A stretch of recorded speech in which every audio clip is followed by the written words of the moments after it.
Oh. I gotta admit, in the Fast Saga, when Jason Statham was in it, fucking good. Good fucking movie. Guess I should probably open this one first. Tap the top of it.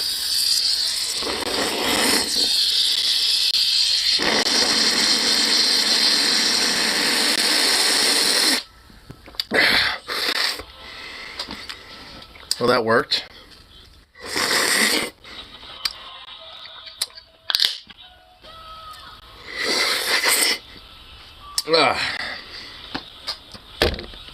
It felt interesting inhaling a bunch of CO2, carbonized air in there. Fast X is what it's called. Can't believe they're making another one. Oh my god. Another Fast experience. Golly, kidding me.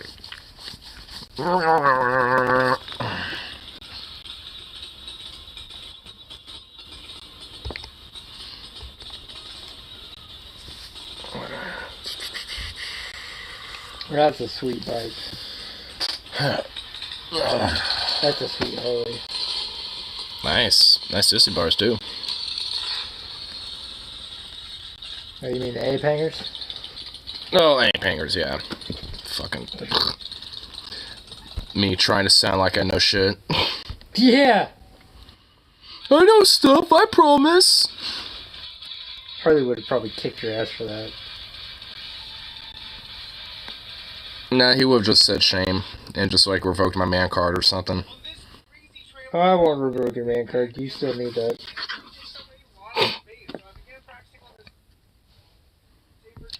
Yeah, I'm fucking done. I'm literally just fucking done. Yeah, I mean, I'm just honestly done with it too. Like, I mean, I'm definitely considering it now at this point. So as from my understanding, at that little pizza place, they can make like $20-21 an hour over there. So you got fucked. What happened to him? He works one day next week. Huh? He works one day next week. Ooh. Fuck him over hard. Yeah. Well, also they're trying to get labor surplus hours as well, so then management and like the store directors could get bonuses and shit. Yeah, that's what we were talking about today. Mm-hmm. We were talking a whole bunch of shit about Aaron. We fucking hate Aaron. Dude, no one likes the store. The day he fucking leaves. No one really likes the department heads that much. Well, mainly him, and then like the store directors and leaves, shit. He's gonna bitch Aaron out. Dog, what happened to Highdeology? It got like mass flagged and taken down, basically. What? Oh, Paul Zigo's channel, Highdeology. It got taken down by mass flagging, which conveniently was when he started talking about this a long time, dude. They used to like kind of riff on an old podcast they were a part of, because they just recently started talking about him again off and on. And it's a dude named Brett Keane, and he is suspected to maybe have like mass flagged his channel of totally just taking it out. This kid's younger than me, and you. And guess what he does? Racing?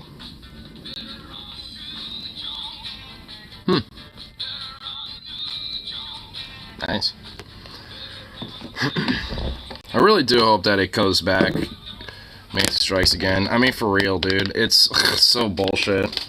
And I did so many of my favorite, like, ideologies, my favorite, like, little talks, the little different things that Paul's done on that channel. Dude, like, I would go back on streams that he did, like, 4 or 5 years ago that I've tuned into. Like, I have a whole playlist on my channel that's my favorite ideologies, and, like, literally 90% of them are just gone. Because if they weren't on that channel, they were either TJ Does Life or the few times he did on, like, DFF or, like, the Poltergeist.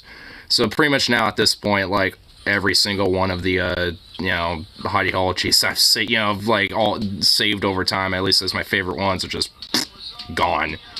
Which was over 500 in that playlist. There was, like, 500-something different ideologies just because of, like, ever since I started, saving them. And it's, like... I never really thought to, like, actually, like, download and save them, but, man, goddamn, I really wish I did, dude. Because that is some bullshit. You know the Manatee did it, too. You know that motherfucker is the one who did it. And honestly, it's like, how do you get back at that? It's like, because he's even more obscure than DFF is, and it's just like, but he has at least enough of a following to mass flag. Dude, that would suck.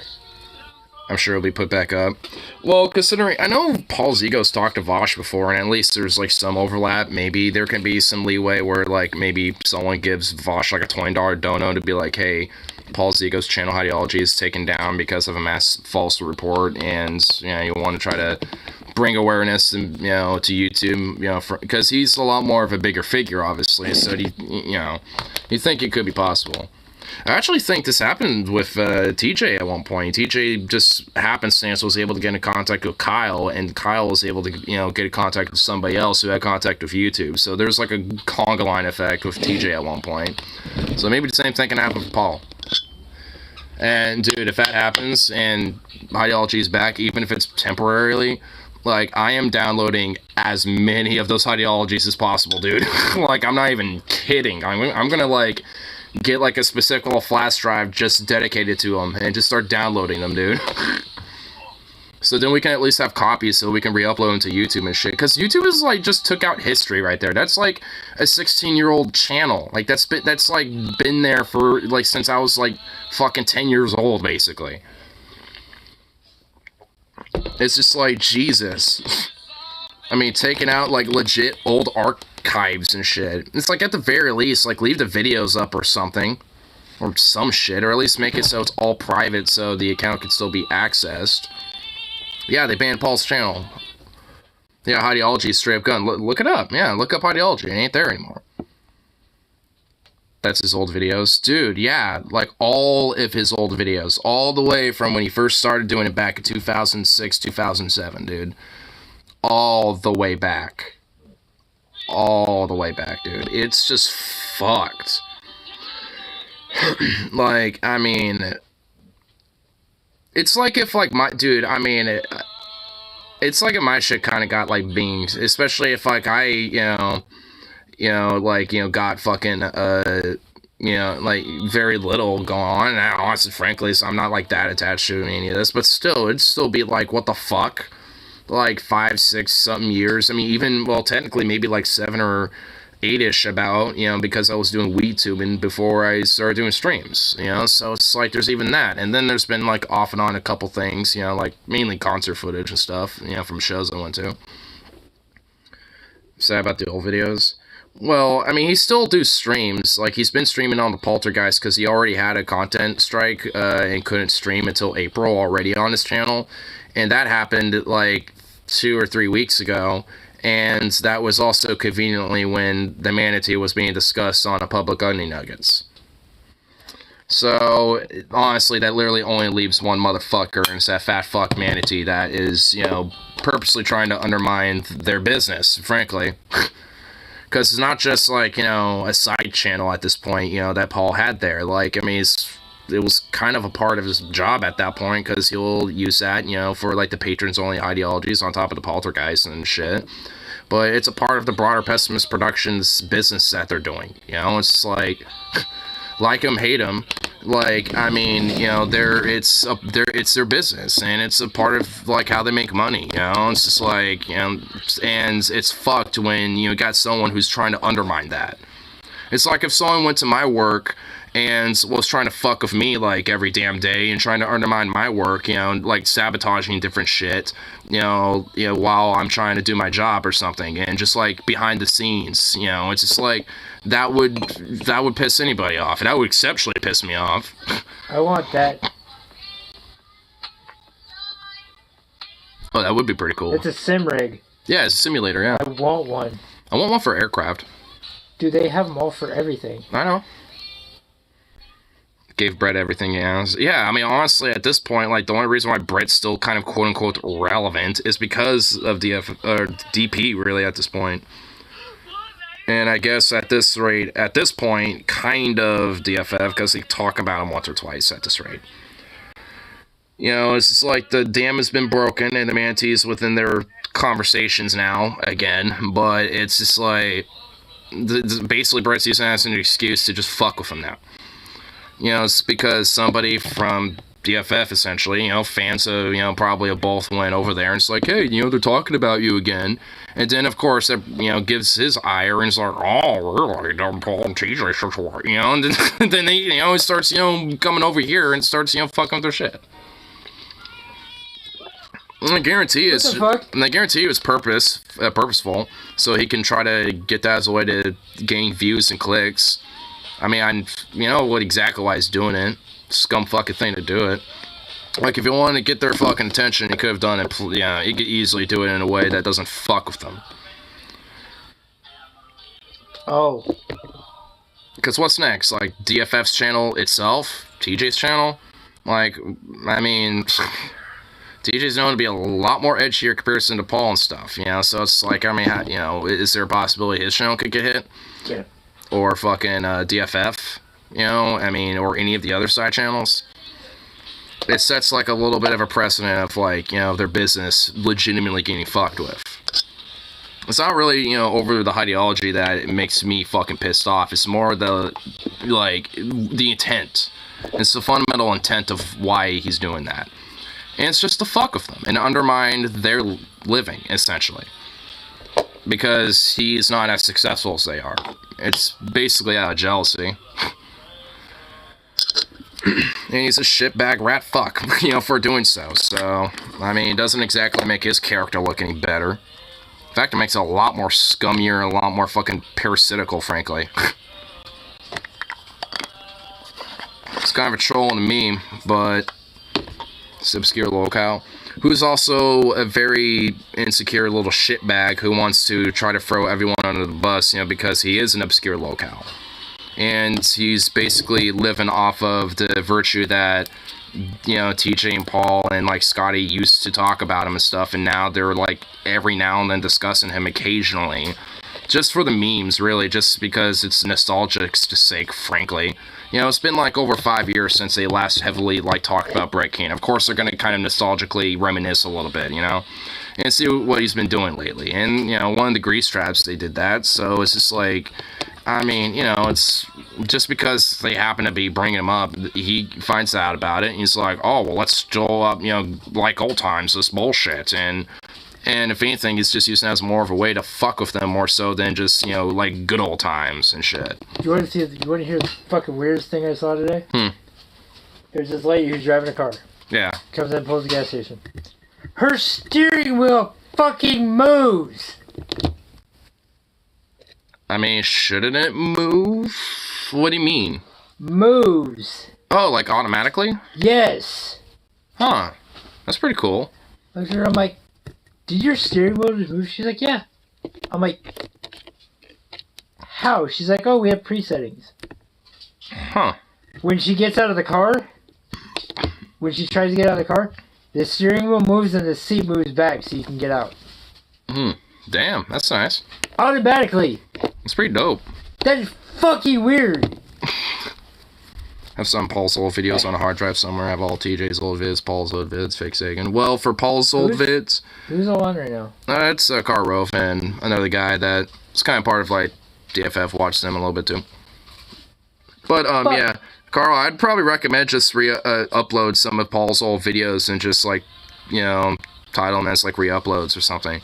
Because, at least in the meantime, I mean, those videos are gone from YouTube now. Yeah. Venom's not even on? Huh? Venom's not even on? He's asleep. Yeah, so. I mean, he's in Alabama. I don't blame him. I did start this later than I usually do. It's in storage somewhere. Well, if you ever happen to get it out of storage, you know. I wish I really had, like, some old fucking, like, you know, fucking Paul clips now and shit. Now because, like, his Endgame stream that he did, like, the 2-part, Derek Jensen Endgame philosophy streams, I loved those. I loved going back and, on those every now and then. There's, like, a lot of streams, honestly. There's one time back where he was living in, one of the houses in California, like, a year or two ago, where he had a Highdeology that it was in the same neighborhood named Zeke. And there was that one stream where there was, like, a glance, like, for, like, 1 second where you can actually see Zeke. And, of course, he looked like Zach De La Rocha if he had, like, more tanner skin, basically. Like, he straight up looked like just a hardcore, like Zach De La Rocha, like, stoner guy. And it was just like, dude, of course, and I love it. What is he getting into? Hey, what are you doing over here? What are you getting into? What are you doing? Something he's not supposed to. Yeah, what are you doing? Get over here.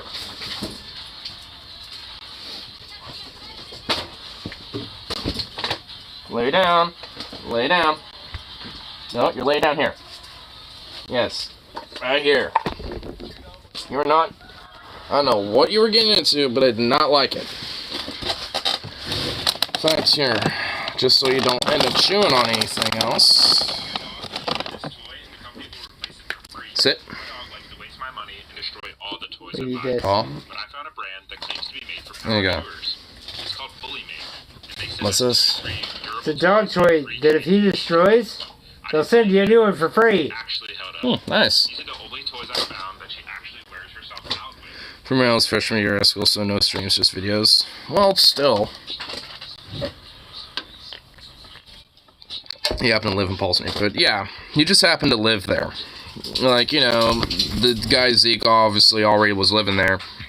And Paul just happenstance moved into his neighborhood. And one day when he was doing one of his streams, Zeke was like, "Are you Paul Zigo? Oh shit!" And you would just like, you know, just happen to see him outside, and that's how they met each other. And basically, ever since then, Zeke always would hook him the fuck up, dude. It would be so cool to have a homie like that. Just like you know, like end up, you know, like doing things for long enough, you get like a tiny small following, but you just happenstance, you know, move into one of their neighborhoods, and they just hook you the fuck up with like everything. That'd be that's pretty nice, honestly.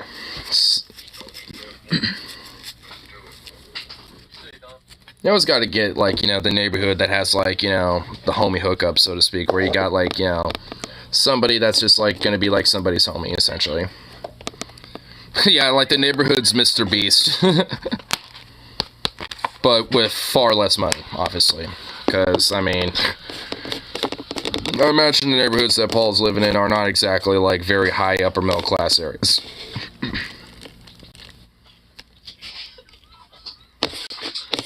Ah! You can't fit. Well, I can tell Zukov's getting into that rawhide now, so that's good. What is he trying to get in? Trying to get into a Lamborghini. He's so big, he literally can't get in there. Yeah. Wow. That's one thing, if I ever had a chance to drive, I would drive one. Kind of prefer Porsches myself.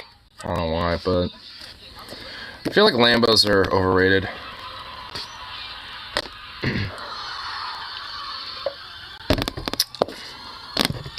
It's electric. That's electric. Yep. That was the guy who just died, too. Who? Cat Block. Oh, that guy, oh. I want a classic Lamborghini from before those owned by Volkswagen. They have manual transmissions. Which one? The F40? Well, he says modern Lambos have no soul. He wants a classic one. From before it was owned by Volkswagen, because Lamborghini is owned by the bigger automotive company, Volkswagen. Do you know who owns Volkswagen? Not right off the top of my head. Porsche. Porsche? Do you know... Actually, no, sorry. That is backwards. Do you actually know who owns Subaru? Well, now you're just going to start confusing me. Okay. Don't confuse me. Subaru motors are out of Porsches.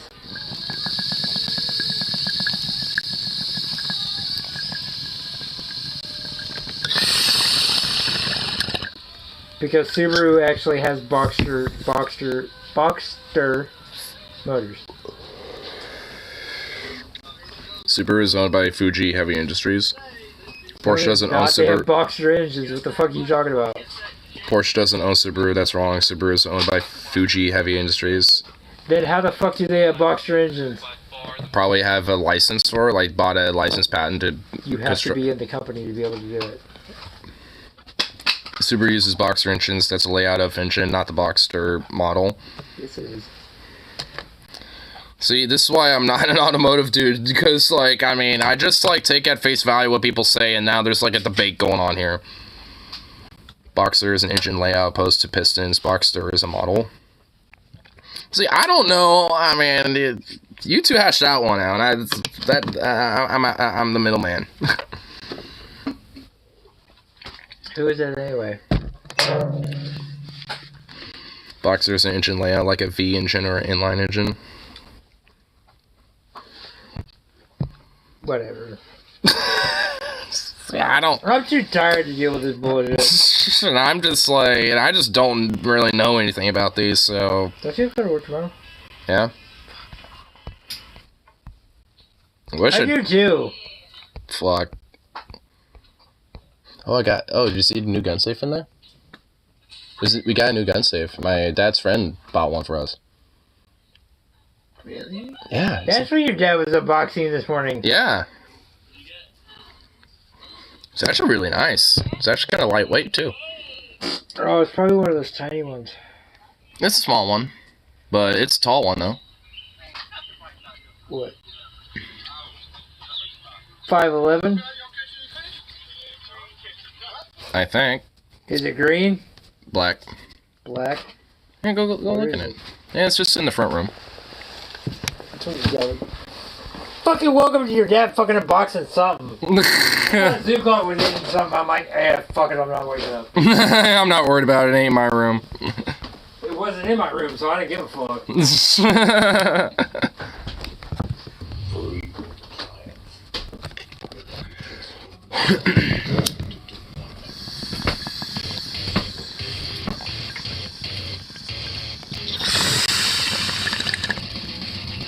Of course, Zukov sneaks into that chair.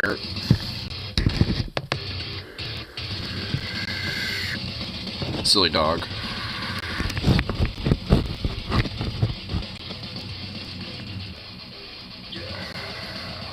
My dad would absolutely lose his shit, worry himself to a heart attack, and found out I own a gun. He's super overprotective of me.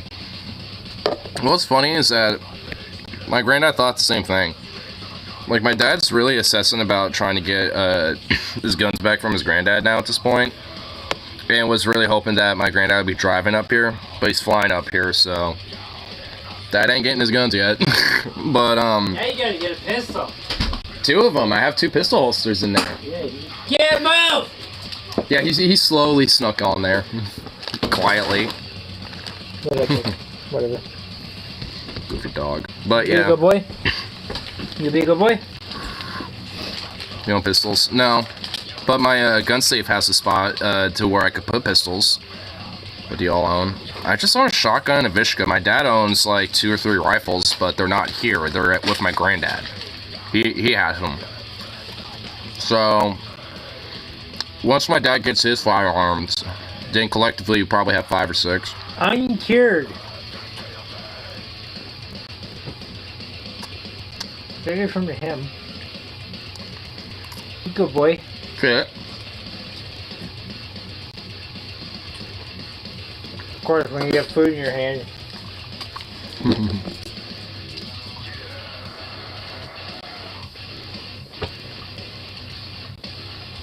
Mm.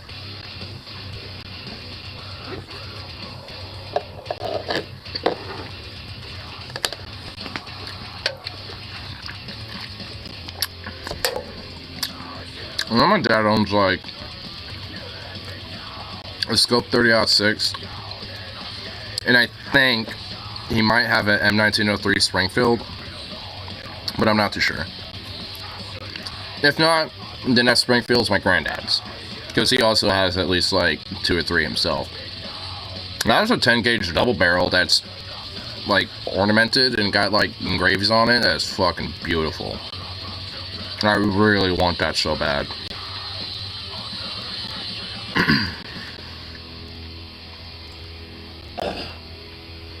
You gotta never shoot. Yeah, I will never shoot it. I'll just have it. It's display piece. I mean, because he has it put away in a box last time I saw it, which is just like sad. It's like I display that fucking thing. Shit. Paul? Papa. Good boy. Come up here.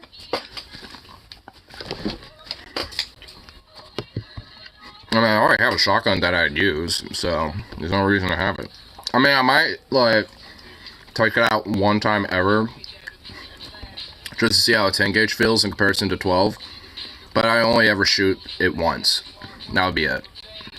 And then I would clean it incessantly, make it nice, beautiful, and pristine, and then display it again. Then never shoot it again. That's essentially is like how I'd go about, you know, having that 10 gauge. And God, I really want it. I also want that Springfield, like because I'm pretty sure it is.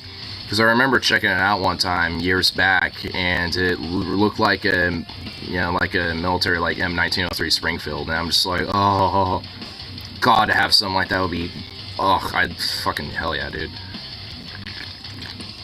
Dude, military bolt actions are just like my bread and butter. I love those things so much. Like Mosin's, Gravairs, the Springfield, Krag Jorgensen, like just any of them, dude. Mausers, oh my fucking God, dude. Like any bolt action, you know, from like the 1900s or the late 1800s, are just like so beautiful. I'd love to own like any of them, especially a Krag. Oh my God, I'd love to own a Krag Jorgensen. It has a really cool design where you could, you know, stripper clip it like a regular bolt action, but it has a side thing where you can pop that open and just bloop, plop your bullets in there and just close it.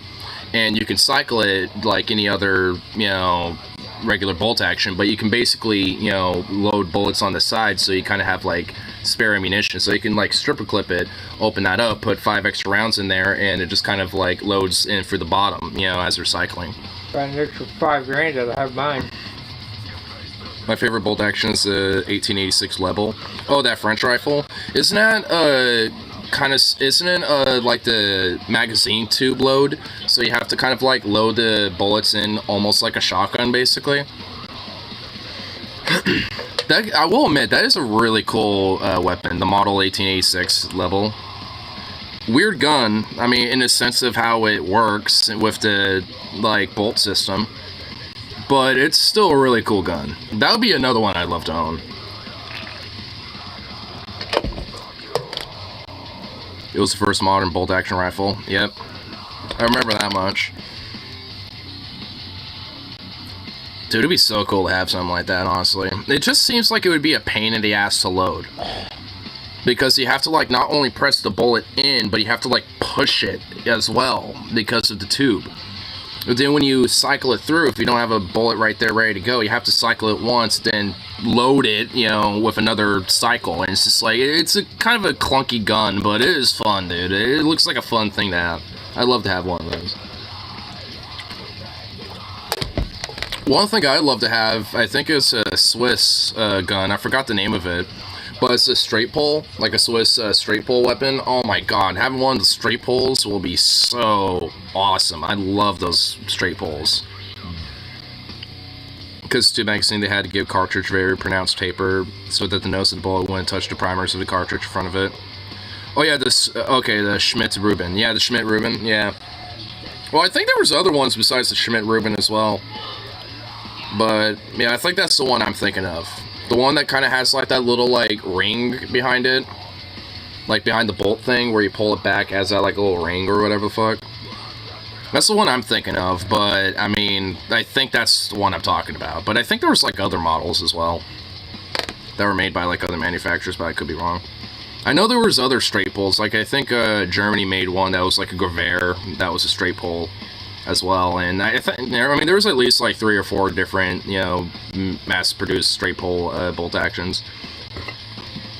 I know there's that Schmidt-Rubin, there's a Gravair that was like that, and I think Turkey might have had a Mauser, maybe, I think, or maybe a Gravair patented version that they had. Honestly, Mauser bolt actions were like everywhere. Like honestly, like it's kind of crazy, like during like the 1900s, how many countries from like Argentina, Chile, Turkey, Iran, like just everywhere, you know, where like Mauser just like licensed, you know, guns, you know, to be manufactured, and you know, and it's pretty legit, honestly, in a way. Because because every Mauser, because of that, kind of has its own little unique design, that is domestic, to those countries a little bit. Yeah, Springfield is basically kind of like a Mauser, essentially. I think there's a Springfield version of the Krag Jorgensen as well that has a slightly different design too. So, I mean, yeah, Springfield is, kind of similar in that way as well.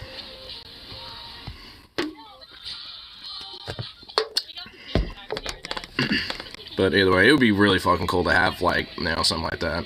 If I ever got my hands on a Springfield, though, especially if my assumption is correct and my guess is correct that either my dad or my granddad owns a Swiss, or not Swiss, a Springfield M1903, then I am going to be incessant about having that. I'm serious. I'm going to beg the fuck out of him, be like, please, please, please. Like, I'm not even kidding. Like, give it to me, please. Just, like, come on. But the main reason why my granddad wouldn't even bring my dad's guns over here is because there was a big fear that my granddad thought I was going to kill myself with them or something.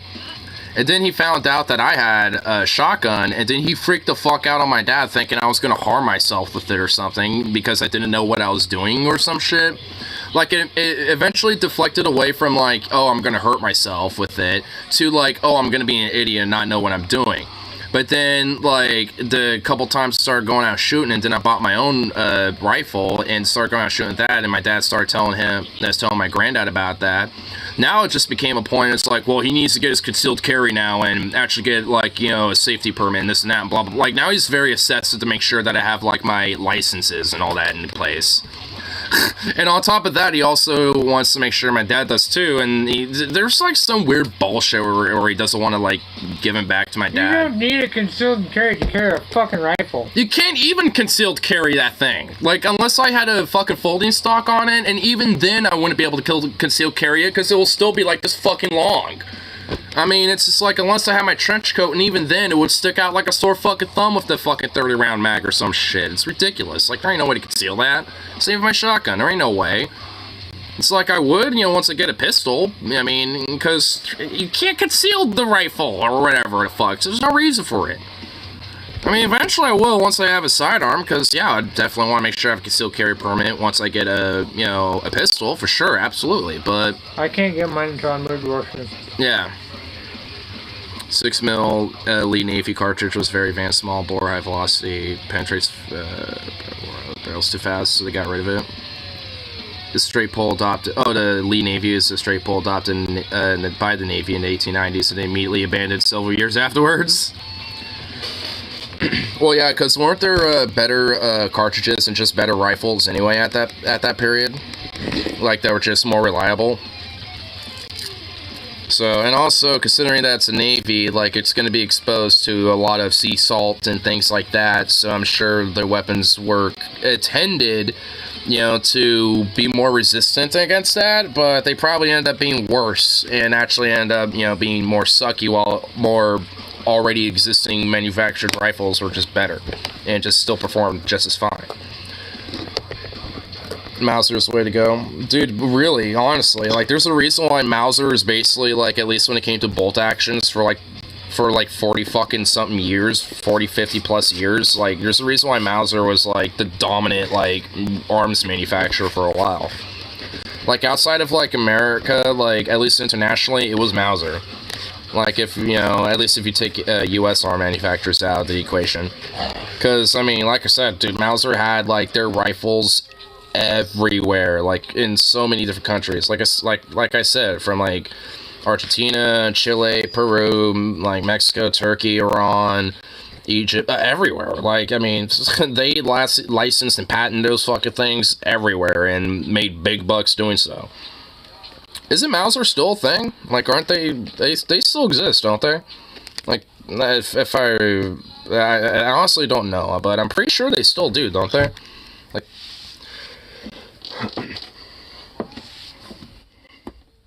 I'm sure they don't, make, the same shit that... Oh, so, okay, so it's Heckler & Koch now. Well, that explains why H&K is still fucking, like, a damn good arms manufacturer, because they're basically the origins, or, like, they're the daddy of what, of them was Mauser. Nice, okay. It actually explains why H&K is fucking amazing. And why so many of their rifles are so sought out after, from like the G3 to the MP5, G36, etc. I guess there's a reason for that. It's because, you know, they got some of that Mauser blood in them.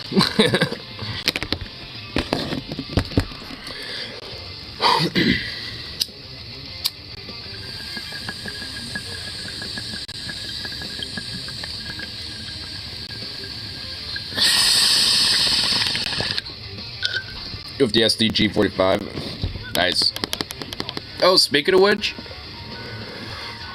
dude, Pomelo State Armory recreated the STG-44. Like, they have a PSA STG-44 now. Like, so they premiered it. They haven't like gotten available to be sold yet, but they premiered it essentially as like as closest to like its original production, with a few modern, you know, additions to it from what I understand, but predominantly it's basically, you know, just like the OG STG-44. And oh my fucking god, I want it so bad, dude. I live near their main store. You are a lucky son of a bitch. Dude, PSA is where it's at, bro. Dude, I go to, dude, like, most of my magazines and most of my ammo and all that stuff, I go to Pomelo State Armory. They are the shit, dude. I love PSA. I heard this place off McLaughlin. Huh? I heard this place off McLaughlin. Oh, yeah, Northwest Armory? Yeah. Yeah. Yeah, yeah, for a local store, they're good. I like them. But when it comes to like mags, ammo, and stuff like that, Pomelo State Armory, especially right now because they're prioritizing organ buyers. Like when it comes to like 30-round mags and things like that, and guns, like they're prioritizing organ buyers because of Measure 114 being legal limbo right now still. So because of that, you can still legally get 30-round mags and shit. So PSA has basically been prioritizing, you know, anyone who's buying mags from Oregon. Which I'm kind of tempted to maybe buy a couple more, but I would before the fucking ban goes. I have a lot already as it is. That's the thing. I already have like 4 40-rounders and like 10 30-rounders. I would do it before the fucking ban goes, man. Yeah. Well, I mean, it's not even 100% if it even goes in place. Yeah, but if it goes in And also, from what I understand, like, Washington's 10-round mag law, like, it's been challenged in court, and they're, like, potentially going to have it overturned because there's just no way to enforce it, and it's just, it has been more problems than what it's actually worth. So, if that does happen while Measure 114 is going through its shit, at least the 10-round limit bullshit might be taken out because of, you know, the shit and the precedent from Washington's court taking it. Hey, who the fuck is gonna be living in Washington? You. And who's got Sportsman's Warehouse? You. Yeah. Main store used to be an amusement park arcade restaurant called Gattatown, kind of like a Chuck E. Cheese. Huh. Well, they're the hookup. PSA has been the hookup. Gun Mag Warehouse was where I used to get a lot of my mags, like my Bulgarian mags and shit, but they don't sell to Oregon anymore. Like, they're pretty much, you know, are treating it like the law is in place, which fucking sucks. So, I'm just going to Pomelo State Armory at this point. What are you doing? So I got a few Yugoslav 30-round mags from Pomelo State Armory, and those are really nice.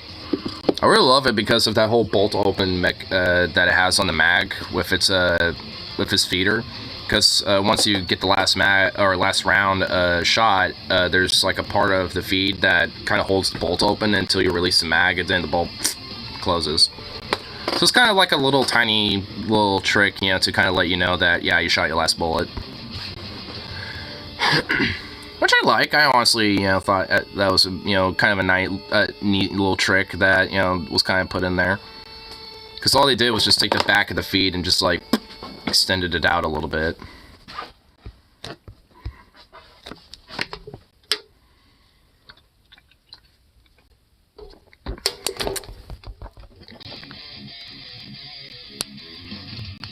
I wish I could hold up. I wish it would hold open until full magazine was inserted. Yeah, but that's just kind of thing. Like, it's being held open because of the lip feed from the mag. So once that's released, it just closes the mag. From what I understood, there's actually like a hidden trick with AKs with some of them, and I actually did try this on mine, but mine does not have this trick. Where if you pull the bolt all the way back and press the trigger, you can actually like use that as a way to hold the bolt open a little bit and leave it like that, and you could push it forward all you want. It want to go forward until you like pushed it back and then released it. And I was thinking and hoping maybe my AK would have that trick, but it doesn't. I tried it earlier and it doesn't. I wish it did. But I also, with my safety lever, I have that little notch in the center of it to where if I pull my bolt back and flip the safety up, I can just have it secured in that little notch. So, I mean, I have a way to have the bolt open if I wanted to. But, I mean, as for interchanging mags and stuff, there isn't really a way to do that. Unless I did an Iraqi reload where I just, like, shink, took the mag out, put another mag in, released it, and then, you know, start shooting again. I actually want to try that. I've practiced doing that before to the point where I'm actually gotten good at it, but even though there's no real legitimate practical use for doing the Iraqi reload, but, I mean, you know, honestly, like, I've gotten good at it to the point where I actually can do it pretty fluidly, so, I mean, I don't know, and next time I go out, I'm actually going to kind of practice, see if, you know, it's kind of valuable, or at least, you know, something valuable that I could potentially, you know, use, you know, in a way that would be alright. Test out different, like, reload styles and shit, and, you know, see which one's kind of quicker. At least in theory, Iraqi reload would be kind of quick, because if you have the bolt open, holding the rifle right here, and just release mag, drop new one, release, hand on trigger, I mean, it seems like a very quick motion if you could get it down enough. So, you know, like, it's just not the most practical way to do it, because you can obviously slip and, you know, slip the bolts out of your hand and stuff like that if your hands are sweaty or something, or if you have a glove on, it doesn't totally, like, stay on your glove, you know, or, you know, you just kind of get exhausted or battle fatigued or something like that, you know, and, you know, the rifle starts kind of getting heavy on you, and, you know, you start kind of getting lowered or whatever, you know, so it's not the most practical way. You still want to kind of hold on to it, but, you know, it's a way to do it. I don't think it's ever actually been done, or at least, like, recorded and, you know, as a reload style used in battle, at least not that I'm aware of. I'm sure there's probably an example out there, but I've never seen one.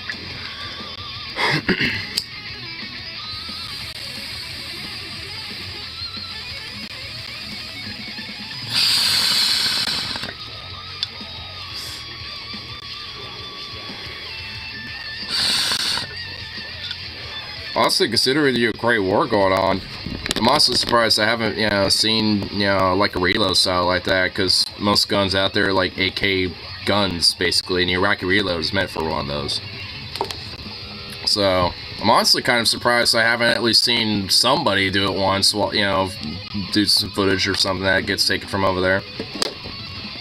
Honestly, you see a lot of people kind of, you know, being clumsy-ish, you know, with reloading. They're always like, oh fuck, you know, trying to like get everything in there right and stuff, which really just kind of shows that like you can train as much as you want to be proficient at like reloading things and, you know, like being a marksman and all that stuff, but once you're in the heat of things, that's a new ball game. Like, you never really truly get prepared for that, you know, so it's like, you know, it's just good to try to make sure you have that muscle memory, so when you do start kind of getting a little shaky or whatever, you can at least still get the muscle memory emotion at the very least. At least just be that bit more proficient.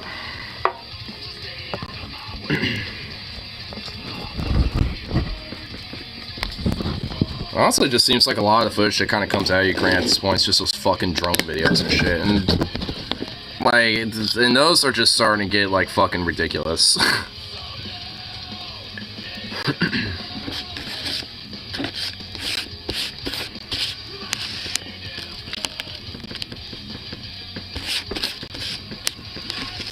It's like, you know, honestly, part of me thinks that, like, oh, yeah, America's drone program was bad. But then it's like, oh, drones could get a lot more personal.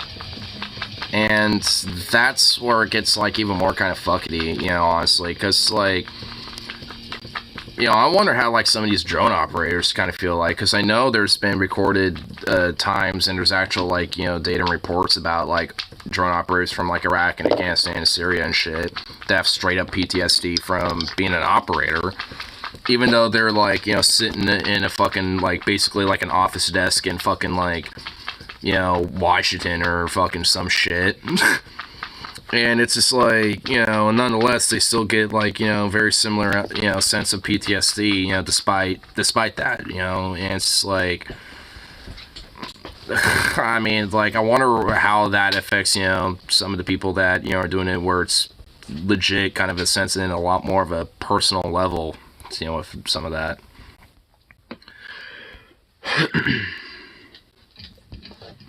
So I imagine, like, you know, for some of these dudes, it's probably just, you know, like, you know, probably another level of, you know, extra, like, fuck, bro.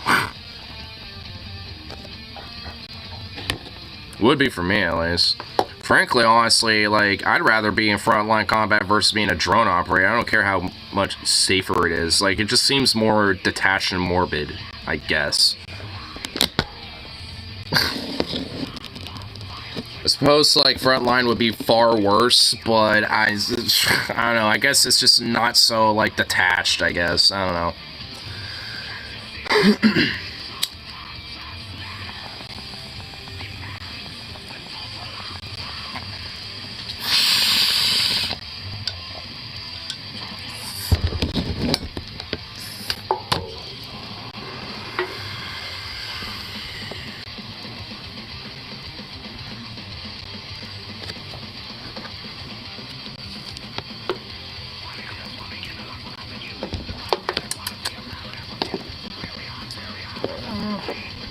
Anyway,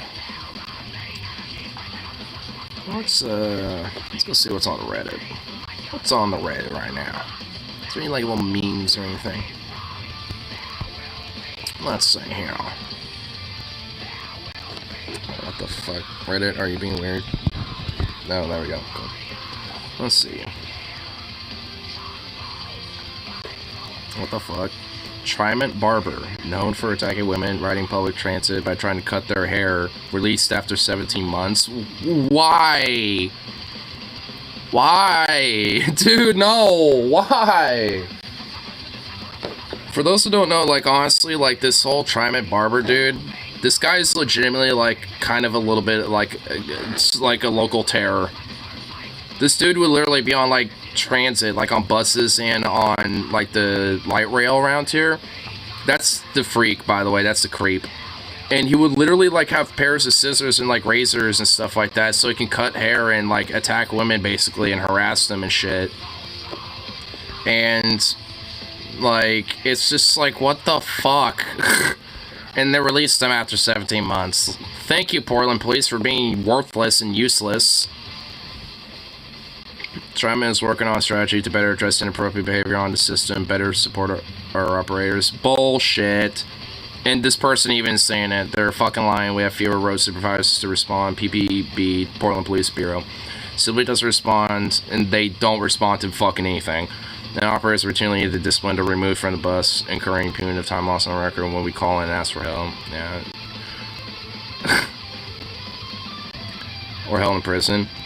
Well, he should be in prison, you know, whilst, you know, being forced to go through, like, you know, like, some rehabilitation programs, you know, of, like, you know, not being a crazy, weird, creepy dude trying to cut women's hair and assault them, you know, like, and harass them and shit. That he pulls some Slenderman shit, you look over, he snips it, the air, the light flickers, and he does. As he does, he gets closer and closer, dude, for real, bro. Dude, this guy's kind of like a weird, like, horror story nightmare freak. Like, it's like something you would, like, dream up in your nightmares or something. The dude's fucking freaky, dude. Like, there's a reason why he's literally nicknamed the Trimont Barber, because he was known for doing this, and no one, like, Trimont or Portland Police would not, like, really deal with it or address it properly up until, like, you know, about a year ago. And even then, they're not, because they decided just like, just let him go. say too many criminals are let out. I mean, it's like, honestly, like, I will admit, like, Anna's take was, like, talking about crazy homeless who attack people. Yeah, and honestly, I think Anna's, like, take was a little, like, hyperbolic, but she's not inherently wrong, though. There are definitely, you know, people that... And the thing is, though, this whole Trimont Bomber guy isn't even homeless. Like, he's just a dude who's not exactly mentally well. You know, who thinks he can just kind of get away with doing weird shit like this. And, you know, it's like this guy needs to, you know, have psychological help and, like, be probably, like, in a home or some shit. And maybe at least, you know, considering, you know, the things that he was doing, at least in prison until he can at least be reformed enough to be somewhere like there. Because he's not exactly concurrently very, you know, well when it comes to, like, being in society. At least right now. That's why, at least, I'm a very major advocate of, like, rehabilitative, especially, like, when it comes to, like, mental health care shit, because this is, like, kind of an example of that. It's like this, you know, this dude definitely is not mentally well, and is doing weird shit like this, and there's just nothing in place, you know, to actually properly address that. It's like, he definitely should face time for what he did, but, I mean, fuck. Like, I mean, there needs to at least be things in place to make him, like, at least... kind of go through some processes to hopefully wean that shit out or numb it or something. Fuck. Like, I mean, for all we know, it could be like, you know, he might have like some sort of weird disorder where all it might take is just some fucking medication or something. And he would probably be just fine or something, but you're not really going to know that unless you actually do at least some form of rehabilitation to kind of see what the fuck is actually up with the dude. And, you know, make him at least somewhat of a productive person in society that isn't like a weird creep trying to trim women's hair and fucking buses and light rail and shit. Like, just, I mean, I'm not even a woman, and I would kind of freak the fuck out over, like, a dude like that, you know, just, like, being on the bus. It's like, I wouldn't want, like, some weird-ass motherfucker, like, you know, doing that shit. Frankly, that's like, you know, the quick way to get an ass whooping.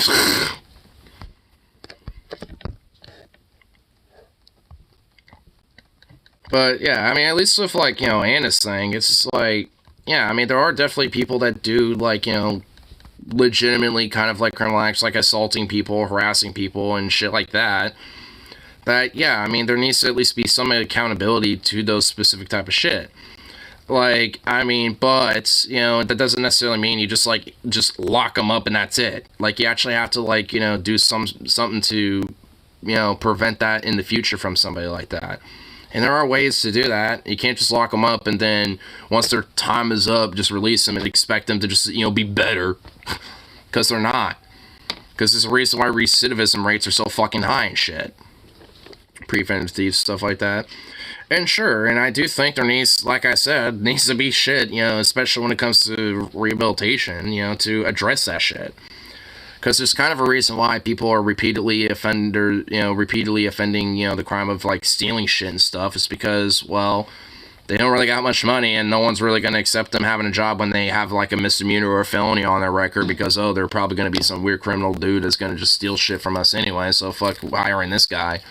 You know, so it's just like, it just kind of sets them up for fucking failure. I mean, instead of actually, you know, trying to, you know, like, you know, account for their, you know, for the crime they did, but, you know, make it so that, you know, they can at least have somewhat of a, you know, stable ground when they, you know, get out after, like, the whole, like, time served or whatever. Because, again, I believe in, like, you know, making sure that people like that, you know, don't get recidivized and, you know, don't have to be in a situation where they are doing crimes like that again. At least when it comes to petty bullshit like that.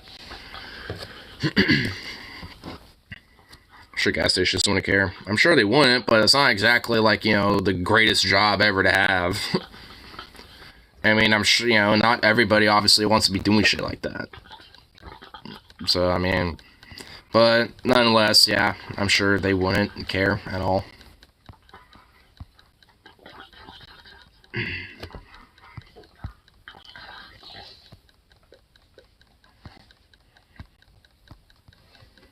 Seeing crisis, finding solutions. Neighbors say a new bottle drop attracts the homeless. Oh my fucking god, these pieces of stupid NIMBY shit. like, no shit, a bottle drop will attract homeless, because homeless people tend to collect a lot of cans. Like, that's how they make their daily money if they're not panhandling or something. You fucking, oh my god. It's like, Jesus Christ, like, why, like, what? It's like, oh my god, these bottle drops where, you know, you turn bottles in for cash. It's like, oh wow, there's so many homeless people that show up. Like, what the hell? It's like, wow, duh, I wonder why. It's because if they happen to see a can like this lying around on the street, yeah, they're going to pick it up because that's 10 cents to them. And if they have enough of those, you know, they could get a couple bucks out of that. And, like, if they get, like, 30 cans, that's, like, $3 right there. They can at least get, like, a little snack or, like, a drink or something like that. They could get something with that, at least. Like, like, of course, it's going to attract, you know, homeless people, because that's one of the, at least around here, one of the main sources of, you know, of money that a lot of homeless people use. Because they go out and collect cans at night, and in the morning when the bottle drop opens, that's when they go turn it in so they can buy a snack or something. Or sniff around people's home. Well, yeah, I mean, I could get that. Just make sure they're not, like, you know, outright, like, loitering or fucking, well, I mean, even then, I don't even think that's a big deal. Who gives a fuck? But it's just, like, as long as they're not, like, trying to, like, get on people's property or, like, in, like, local homes and shit like that, you know, whatever the fuck, like, I get that. But, like, as long as they're just going there, dropping their shit off, you know, and getting the whole bottle drop, you know, receipt thing or whatever, like, you know, as long as they're just doing their thing and leaving or whatever the fuck, I don't really care. And even if they're sitting around chit-chatting with somebody next to the ball drop, you know, for like an hour or something, even then I don't give a fuck. Like, obviously, if somebody's causing a problem, then, yeah, make sure that person, you know, leaves the area, and if not, then, you know, get the proper authorities to deal with that person, you know, to have them leave, you know, but usually, like, with a ball trap, honestly, like, there's no problems. Like, no one really cares. Like, no one wants to be there, really. They just want to, like, they're just there just because they want to get rid of their cans and just get out of there. Like, no one really wants to just stay there and just be like, oh, yes, I just love being here.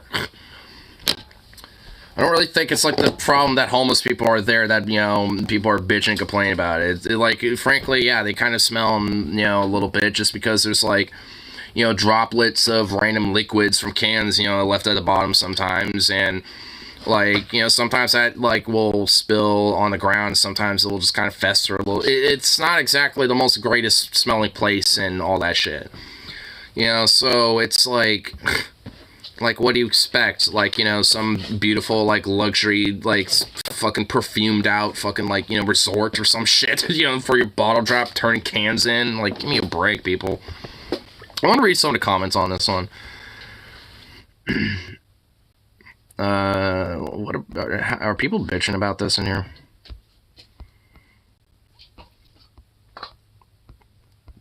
I can't tell. There's honestly, this put new ball drop sites in City Hall and other public service buildings. Sure, honestly, I'm not even against that. And the bottle bill, huh? The bottle bill needs to end. People dig for trash cans, recycle bins to leave the garbage in the streets. If only, you know, the city actually properly were paying, you know, the you know, city laborers, you know, fair wages and stuff, and actually, you know, making sure people were hired and stuff, and maybe they would, I don't know, get properly taken care of.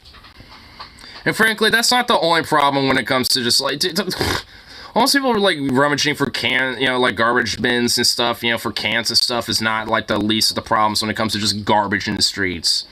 Like, there's, unironically, like, so many dumb fucks that will just straight up litter and shit, or, like, throw something in a trash can, but literally will just, like, not care to acknowledge the fact that, like, they totally missed the trash bin and it just fell on the side of it and the wind started blowing it away, and just, like, keep walking.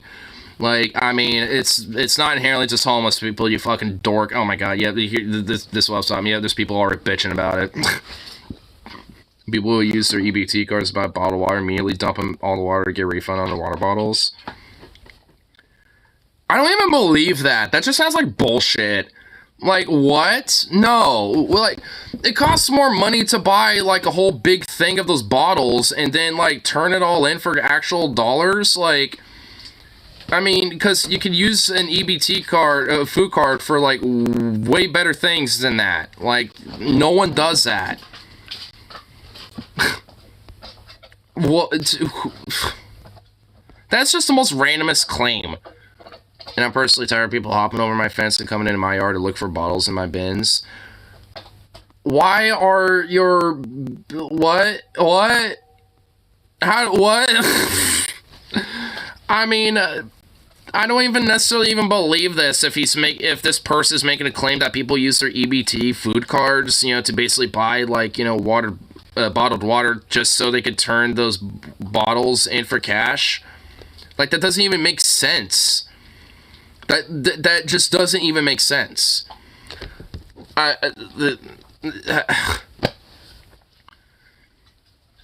mean, like, how do you make money off of doing that? Like, you're using money that is granted, you know, on a food card, which you can use that for actual food, you know, so why turn it just makes no sense. It's stupid. Like, the logic, it's not logical. Like, I mean, unless you're like some weird ass tweaker and you think there's like some weird Europa-dope idea or some shit, I'm sure maybe, but like, no rational human being is doing that.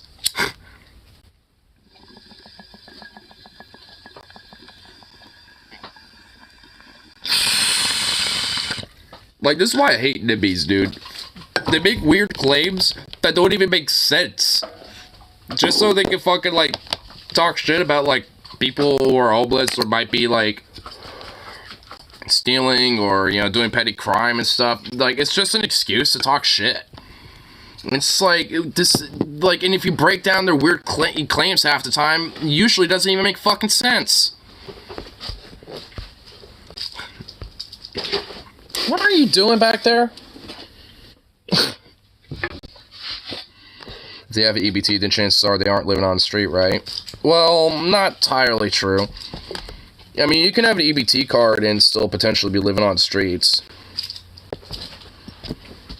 But the chances of a homeless person using an EBT card to just, like, use that on water bottles just so they can turn in, like, $2.40 or something worth of bottles makes no sense, because they're spending, like, maybe $8 or $10 on the food card on that whole thing, plus, like, the 10-cent tax on every bottle.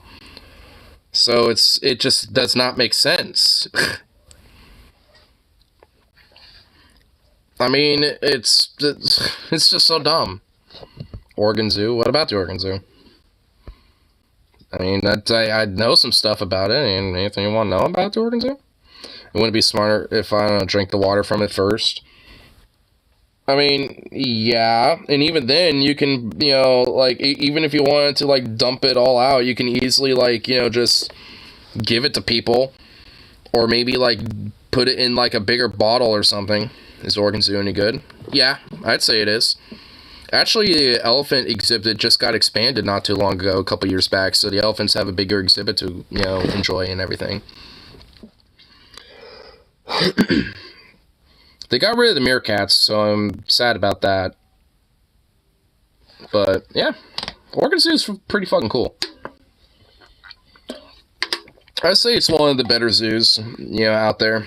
You know, they treat their animals ethically and, you know, make sure that they're treated fair and, you know, do their best, you know, to, you know, keep them happy. We got some polar bears there. And then person saw a homeless guy using a water bottle to rinse their hands or something, and then they thought, so that's their game, huh? Meerkats are boring. Oh my god, no, you take that back. Meerkats are not boring, they are goddamn adorable. Dude, the little meerkat exhibit that they had, I love to go over the little wooden bar that they would have in front of, like, the glass, because the glass was, like, 5 feet. So I would always, like, reach my hand down and have them, you know, and, like, 4 of them would, like, run up, you know, to my little hands and start sniffing me a little bit, so I can kind of, like, poke their little noses. It was so damn cute. They're adorable, bro. You take that back, you asshole. Meerkats are boring. Bullshit, sir. Oh my god! Oh, you take that right the fuck back. That was my childhood, son. No, you take that back. It was not boring. All I'll do is crawl around. No, they don't! Oh my lord. You take that back. Oh, the guy who's obsessed with chihuahuas is gonna talk shit about meerkats? Oh my god. I have the whole book. I have the whole Meerkat Manor book. You know, with the director, like, you know, he made a book after the show ended and everything. I have that. I've read it so many times it would carry it with me all the time that, like, the actual cover of it's worn the fuck out. Like, I mean, bruh, you take that shit right back, son. I will not have this Meerkat Manor, like, heresy in my comments. No. Nah. Call this boring.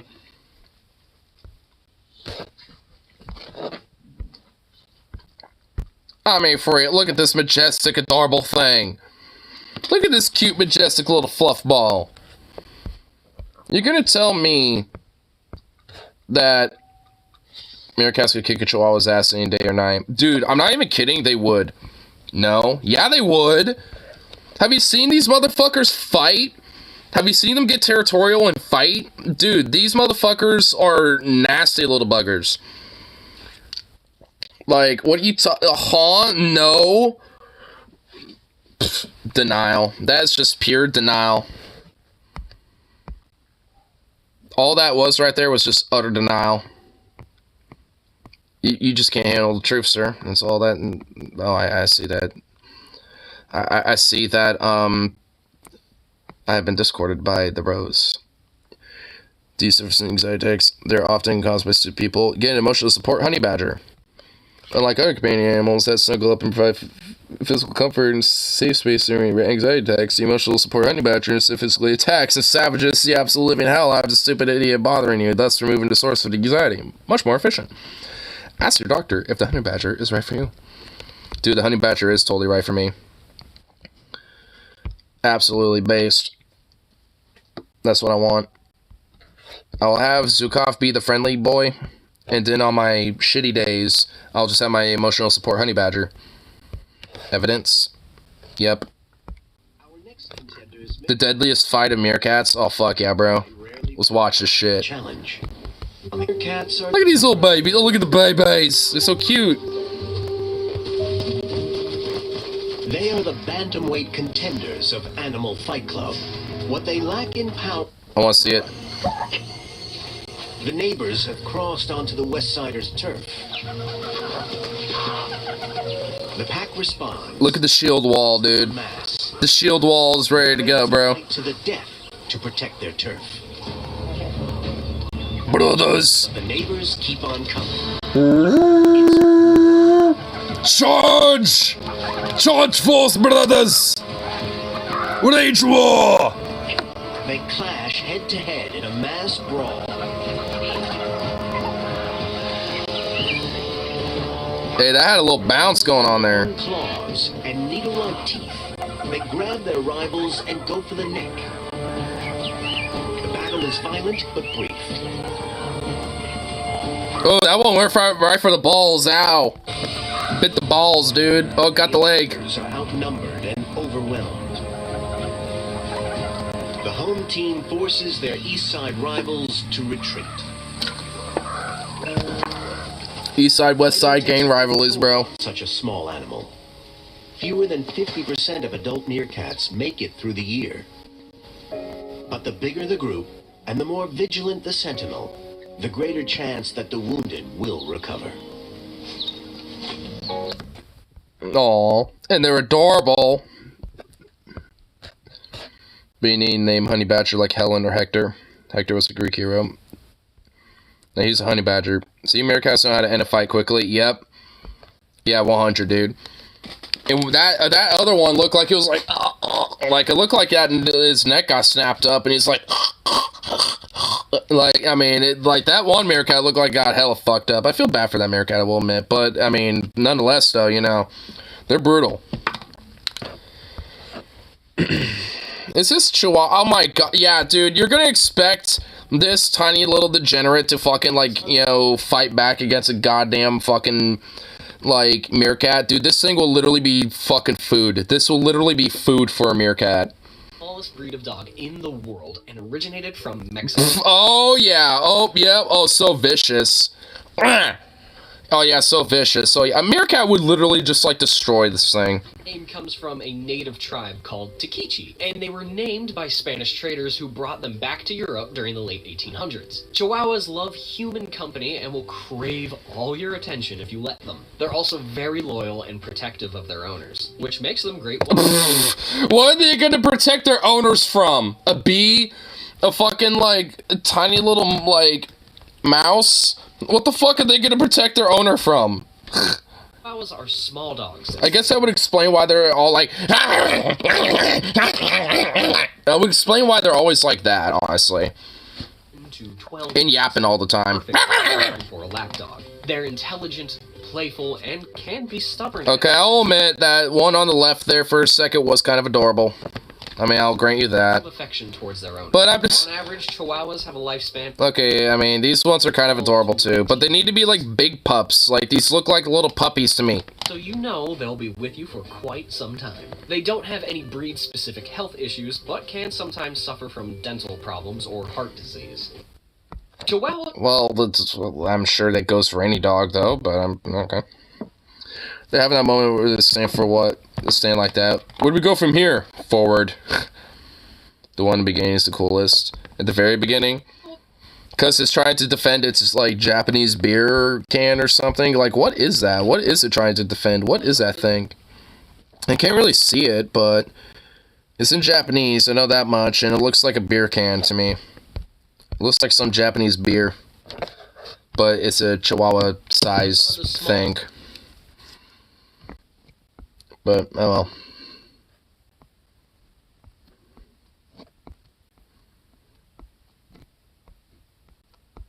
If you knew there was no tomorrow, what would you do today?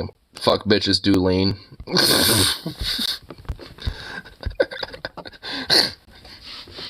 I mean, well, technically, I get... Okay, so I would have it pretty much exactly, like, 23 hours, essentially, in, like, 22 minutes, I think.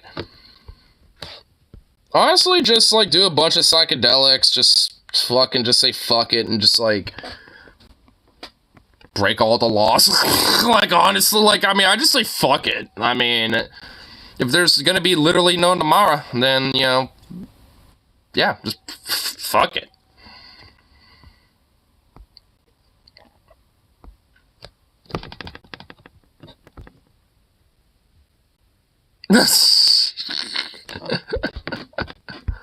Oh my god, Demon Mom, I guess, is gonna do a stream tomorrow, and it literally is just stop talking about Hogwarts Legacy, or I will Roblox and eat you. I'm assuming that means eat you, and what? And your entire family. She will literally, basically, unironically kill and eat you and your entire family. I honestly kind of agree, frankly. Like, can people just, like, yeah, I mean, I keep seeing this whole, like, Hogwarts stuff, blah, blah, blah, blah, blah. Is it okay to play? Is it not? Like, it's like, can we shut the fuck up about that? Like, I am trying to unironically avoid it as much as possible, and it literally keeps coming up on my feeds and shit. Like, it's actually annoying the fuck out of me. It's like, who cares? Like, why do people care about that?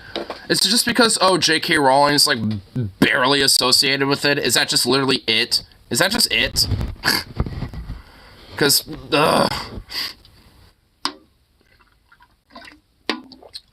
it's just actually annoying. Big guiltus trippus. I mean, seriously, I mean, this is kind of what it is. Like, I mean, frankly, there's seriously far more prevalent things that on the quote-unquote left, yeah, at least on the online left especially, that could be discussed. That would be, I don't know, more fruitful than a fucking video game. It's like, don't we poke fun at the righties for freaking out over video games? So why are we doing it? Like, why is this, like, a thing? Like, why do we care? It's so stupid. It just gently, like, is annoying, because it keeps popping up on my feed, and I want it to just go away. It's like, God, why is this discourse, man? Why? Yeah, I guess it did just get released, but still, like, it's... Oh my God. I'm done with it.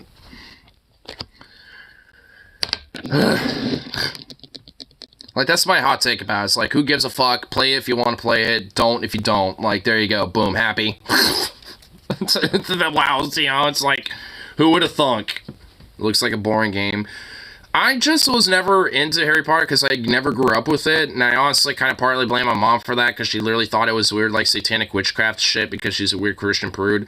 So, like, I just never watched Harry Potter, read the books, or anything like that. So, honestly, I just literally never gave a fuck about it. And, you know, and I plan on really not giving a fuck about it still. Like, I mean, I don't care. I mean, if people are into it, cool, good on them, but I don't care. And I hate the fact that it's actually like legitimate discourse, you know, right now that we're about just that shit. And it's just so goddamn dumb. Like, if you got your qualms about it, then don't play it. There you go. Boom. Happy. It's like, Jesus. But no, I guess not. For God's sake, man, just because you end words in us or oh doesn't make it a spell. Fuck us a you is a fuck us a you-o. I was like, my mom never let me see any of the movies, but I did read the books. Yeah, I just never read any or watched any of them. And I mean, maybe I'll watch the movies, but like, I'm never gonna bother reading those books. I'm not even gonna bother with those. Why not allowed to? Because my mom was a weird Christian prude, you know, when I was growing up, and she tried to kind of instill that on me a little bit. And part of that was I couldn't watch or read Harry Potter because she thought it was like witchcraft and teaching witchcraft and like Wiccan pagan weird satanic shit, you know, to kids. Like, that's, I mean, it was literally over shit like that. It was just Christian puritanism, just to its root. I don't like that this fantasy, you know, kind of contradicts my fantasy, so I'm not going to let you, you know, check it out. Never mind. She's not like this anymore. I will say this right now. She's not like this anymore.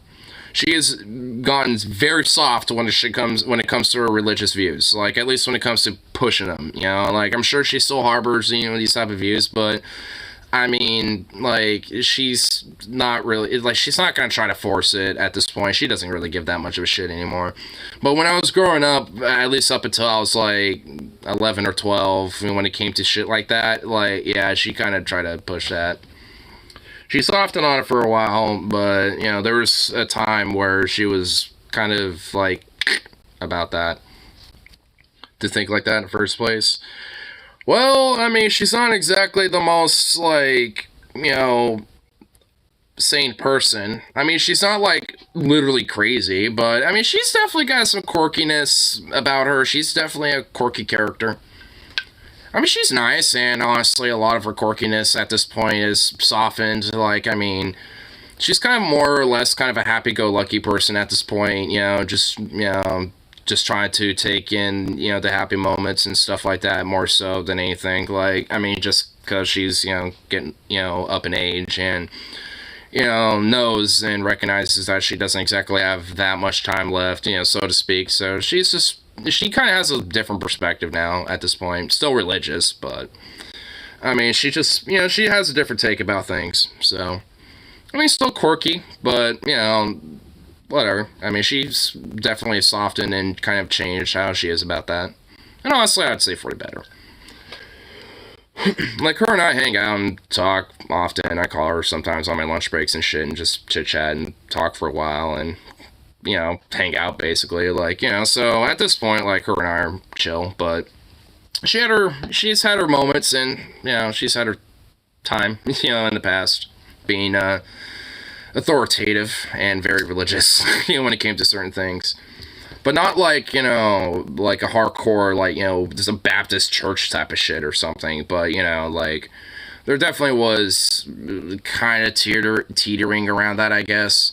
She had, like, friends and, like, you know, some people she knew that were kind of like that, but, you know, she wasn't, luckily. I think it was just because, like, when she was, like, my age, she would, kind of, you know, be, like, I guess, a wannabe, like, hippie type, you know, kind of, like, you know, on the surface level, being kind of, like, one of those, like, flower power hippie types, you know, and shit. But never really, like, embrace it, I guess. Though, well, I don't know. I feel like she has at this point, but I mean, well, I don't know. I feel like she has because, frankly, she never tells any stories, to me about it. But have heard, tangential stories about how she would be kind of a wild card, in her youth. Back from Robert, even my dad sometimes. So honestly, like, there's kind of a secret wild card in my mom that I don't really know about, and I kind of want to pry that out of her at one of these days. I want to hear some of these stories.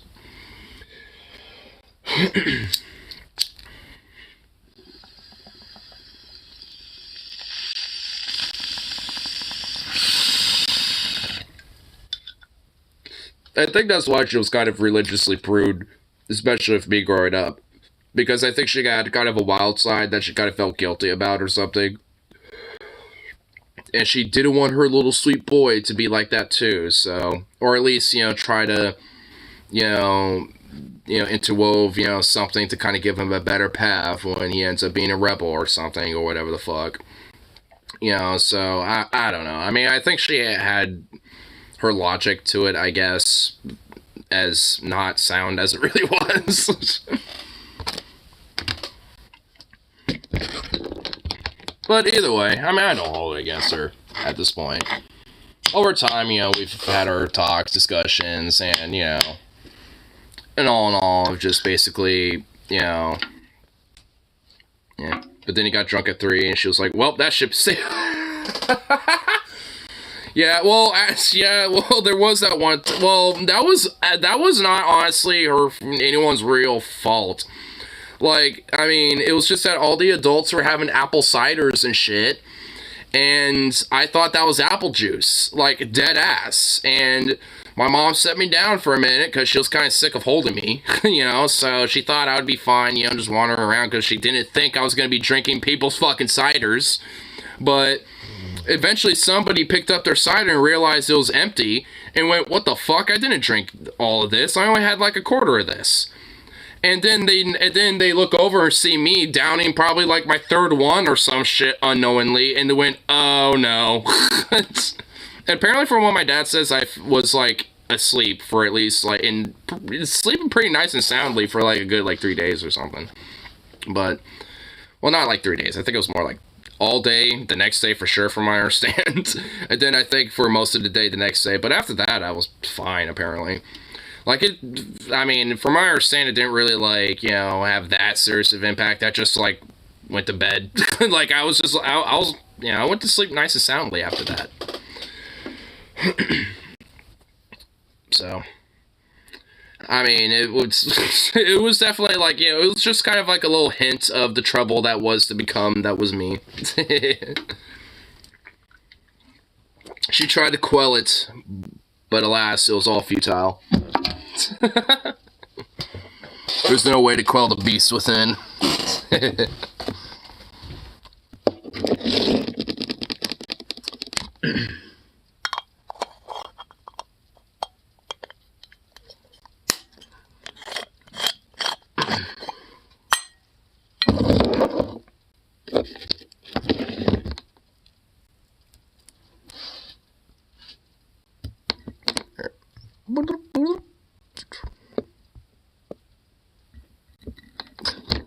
This is a random little poll. Do I like to drive? Yes, no, unsure. I would say, I'm just gonna say unsure. Because I would say, yeah, I mean, it's at least automatics. Like, I mean, it's fun, but it's other people. It's literally everybody else around me, like traffic and stuff, that I tend to have an issue with, and that does not make it fun. It makes it nerve-wracking. So it's just like, I mean, I normally probably would, but, I mean, it's literally everybody else that, I have an issue with. So I guess 50-50.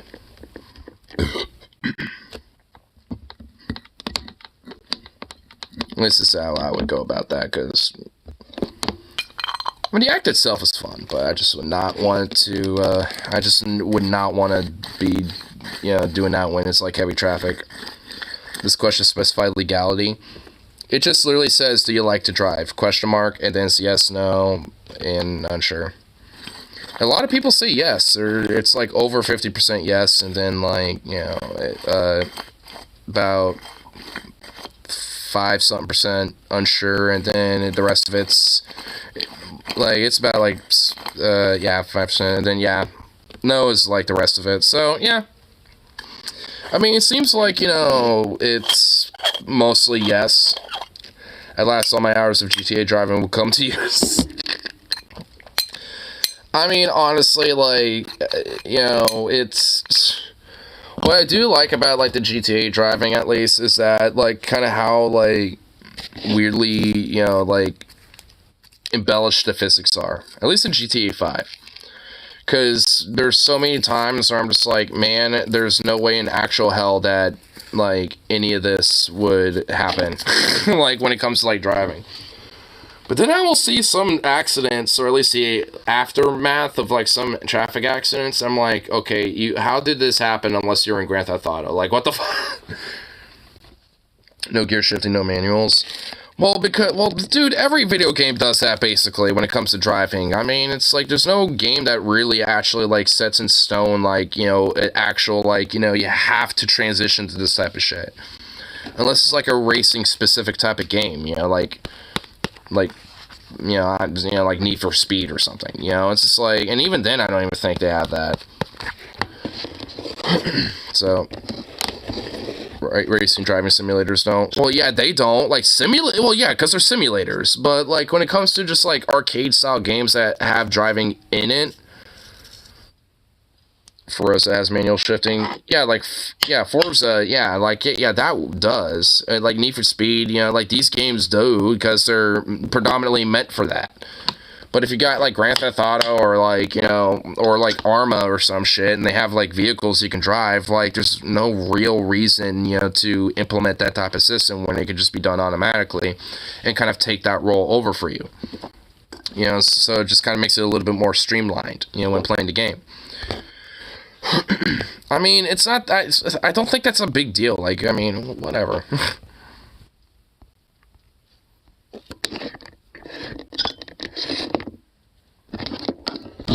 Ah! I just was trying to move the cord. What the hell?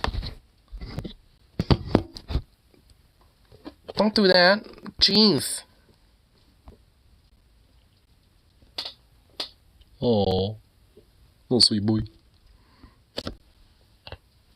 Oh, that felt fucking good. Oh my god. That just felt so good. I don't know if anyone heard that, but it was like a... And it just felt so goddamn good. Oh my god. Oh. That felt amazing. Can I get the lower end of the spine? Nope. Nope, I guess not.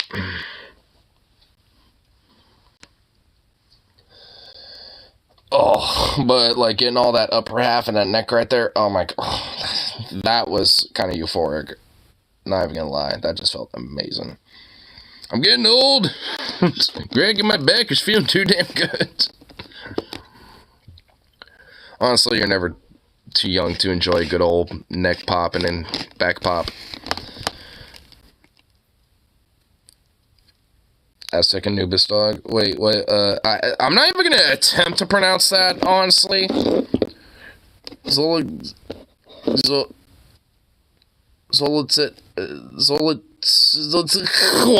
I can't. Yeah, you're gonna have to at least, like, you know, give me at least a little bit of a, you know, help with that one.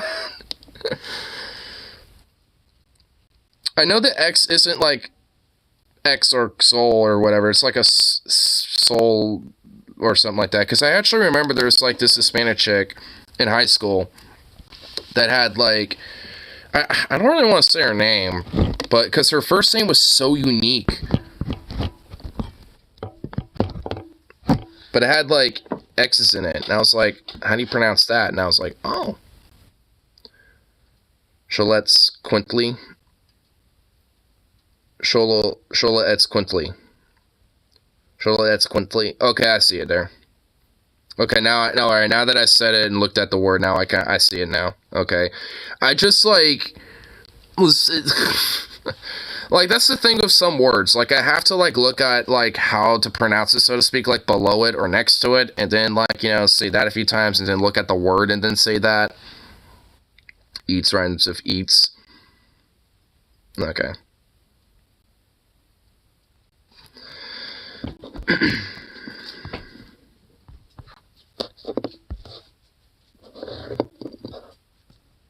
Goddamn ignore. Portal opened up above my neighborhood. Are you sure that wasn't because of, like, Independence, you know, Day aliens showing up or something? Goddamn it, Venom was right. Oh, shit. We were making fun of him all this time, but he was actually right. Look it up. Crazy looking breed.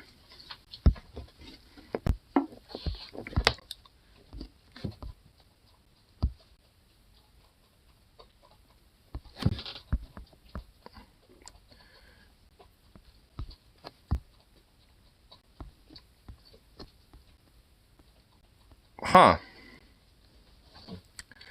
It's also known as, like, a Mexican hairless dog.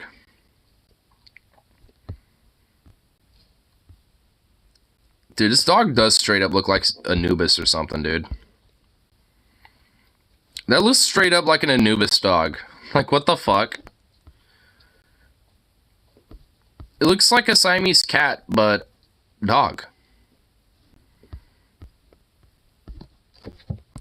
This is a Siamese cat, but doggo.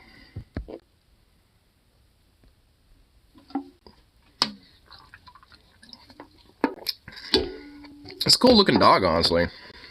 It kind of looks like Zukov's sister, Jazzy, but just hairless. Because Jazzy has like a very similar head and ear shape going on, similar to that. It's pretty cool.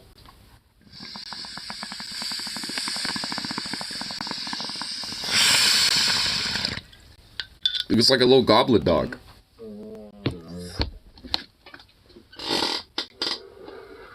Well, what the hell's that?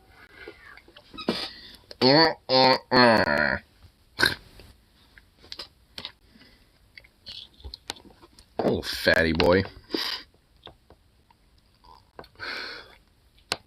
What chungus.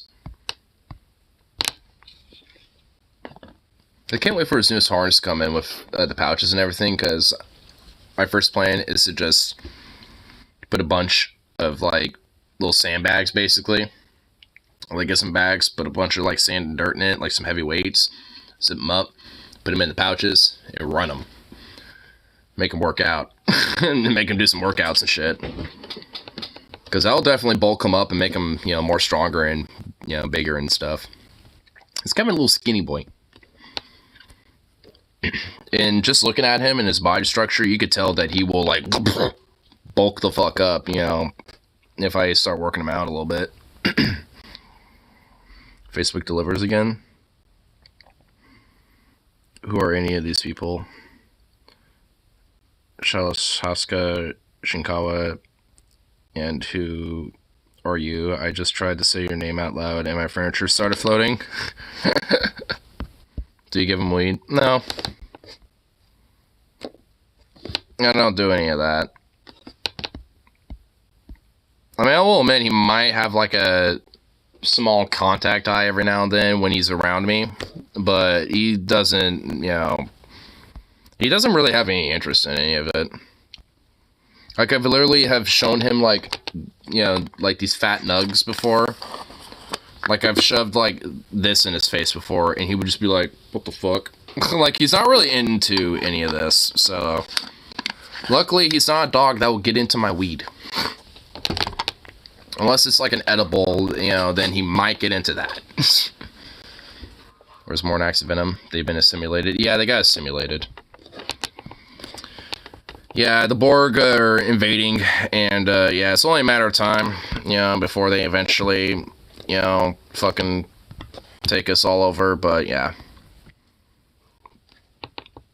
Unfortunate victims to the assimilation.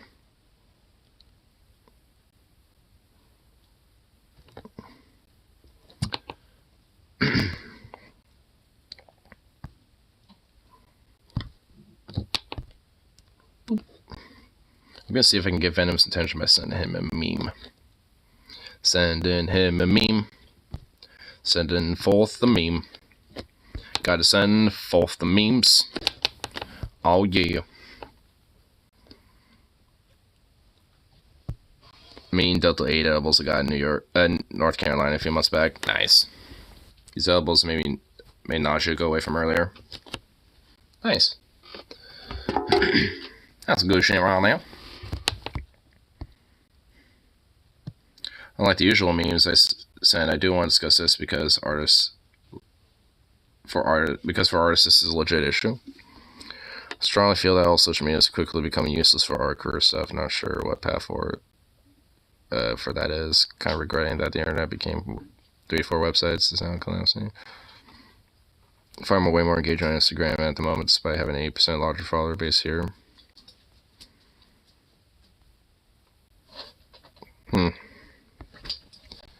Yeah, I mean, when it comes to, like, trying to get your art out there, I mean, unfortunately, yeah, it's just, like, especially with a lot of different forms of social media, especially with things like Twitter and shit, it's just kind of hard to get it out there. I mean, honestly, sometimes just having it just out there, you know, just on various different things and just kind of hoping for the best, I mean, it's kind of partly a way to do it. I know with, like, things like YouTube Shorts, you know, TikTok, like, if someone were to make, like, a little video process, kind of, like, that's, like, a minute long or something, you know, kind of partially showing, you know, like, you know, like, how they make their art and stuff. I know that in a way that, kind of helps, get some recognition, because there's, like, this, painter that does, like, planets and shit like that. I think his name is, like, Casey something. He does this whole thing like sha-sha, you know, and all that type of shit, because he has this like little sha-sha bowl that he calls, and well, he nicknames it the sha-sha bowl, but he uses those little bowls, you know, to make the plants and shit. But yeah, like a lot of how I found him was because he has an Etsy account and puts a lot of his art there, but predominantly he posts a lot of like how he makes that type of art and shit, like on YouTube Shorts and TikTok and stuff like that. Yeah, let me see if I can find one of his videos, actually, because I know it's like Casey Van Arsdale, I think. Yeah, this guy. Yeah, this is the guy I was talking about. This guy. Sha-sha. This dude's pretty cool. Here, let's check out one of his shorts.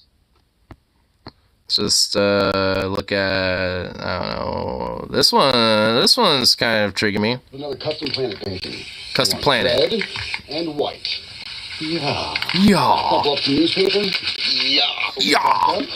I love his like enthusiasm. He's like, yeah, sha. He does all that type of shit, dude. I love it.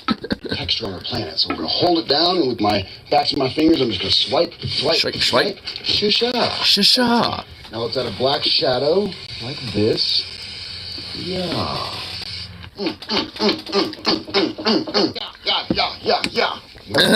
Cover with my Shasha bowl. Shasha bowl. Walmart. Cover everything in black. Yeah. Get it. Poop out some red stars. Poop them out. Just barely pressing. Just let them just poop right on out. Got poop them out. Right here. And shisha. Boom. Freaking dude, look at that, dude. Dope, bro. Dude, I knew that was gonna be good. Look at that shit. Yeah. Yeah, dude. Dude, that shit look fucking fire, bro. See? I mean, he just, like, does little shorts like that, and honestly, that's how I found the guy, but he has an Etsy account because I looked him up on there, and that's where he, you know, sells a lot of that. That guy's weird. I mean, he's quirky and weird, but I love him. I love his weirdness. It's awesome. Dude, I want artists to be weird. I love artists that are weird like that. Like, he's a quirky, weird character, and I fucking love it. He's awesome. Like, he doesn't have matching socks half the time. Like, he purposely wears, you know, off-pattern socks and shit. He's definitely a very, you know, quirky character for sure. But like I said, I love artists that are weird and kind of quirky. And, you know, to an extent have, like, a screw loose or two. But nonetheless, you know, use that as a way to be harnessed into some cool-ass art and shit. Fun weird, not the Cosby kind. Yeah, exactly. He'd be sha-sha all over you. Yeah, get a little sha-sha bowl all over you, dude. But yeah, I love the dude's art. I mean, honestly, because he really does make some legitimately really cool artwork. And honestly, I'm not even kidding. I'm kind of want to commission something of his, from him, because dude, legit, like I said, it really makes some really cool art. Shasha Bowl. Yeah, that's what he nicknames his little bowls to make the planets. He calls it a Shasha Bowl. Here's another one. Aromatherapy with a twist planet. Where it also has the Shasha Bowl. I assume that you're meaning the aromatherapy and the with a twist that we just used from the previous video. Yeah, let's make a planet. Aromatherapy first. Ooh. With a twist right on top. Ooh, those are some fun colors. So vibrant. Vibrant, yeah. Weekly special, the one from Valentine's Day. We crumple it up. Uncrumple it. I got Superman socks on today. Hold it down and swipe, swipe, swipe, swipe. Shisha. Shisha. Nice. Give it some shadow, just like this. Yeah. Give it a little highlight right there. Let it dry. Now we'll cover it with the Shasha Bowl, 50 cents at Walmart. Shasha Bowl. Osmo and Scuba. Yeah. Oh, yeah. Oh, yeah. Yeah. Ooh. Yeah. Oh. Got some stars, just poop them out. Poop them out. Little shine right here. Signature and... Shisha. Boom. Oh, damn. Look at that. Oh, dude, that is fucking awesome, dude. Look at that shit. Freaking dope. Dope, dude. I mean, dude, I love his quirkiness because it builds up to such a cool looking planet and cool looking design and shit. It's cool. I like it. His quirkiness and his weirdness, just adds to everything. His YouTube channel name is Casey Does Everything, but his name is Casey Van Arnsdale. Here's his main channel name. But he's also got a shop on Etsy, so you can buy, a lot of his artwork over there as well. So, because he, like I said, he does it for a living. But at least for me, I really love his artwork. It's really cool.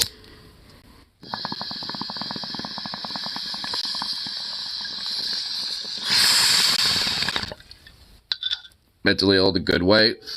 Well, I mean, that's kind of what I mean, like... be kind of like a weird quirky character. He's definitely neurodivergent. Like, I would not be surprised if the dude's like autistic or something. But like, I mean, he, because of that, has a very big, like, brain when it comes to creativity and art, and just challenges or channels a lot of that into creating a lot of his art and stuff, and use that as a way to just like, fully express himself and shit, which honestly, it's, like I said, it's dope.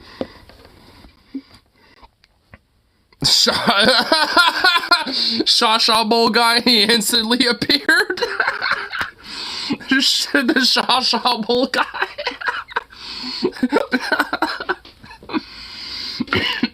You know what? I want to see if does it happen for me too. I'm gonna do it. Shasha Bowl guy.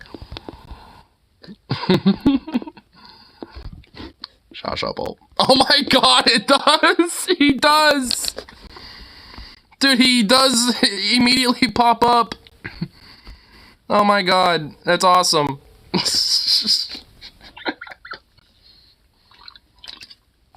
And the funny thing is, I didn't even say Shasha Bowl guy, I just typed in Shasha Bowl. And then Shasha Bowl, and this is what happens. It immediately pops up. I love it, dude.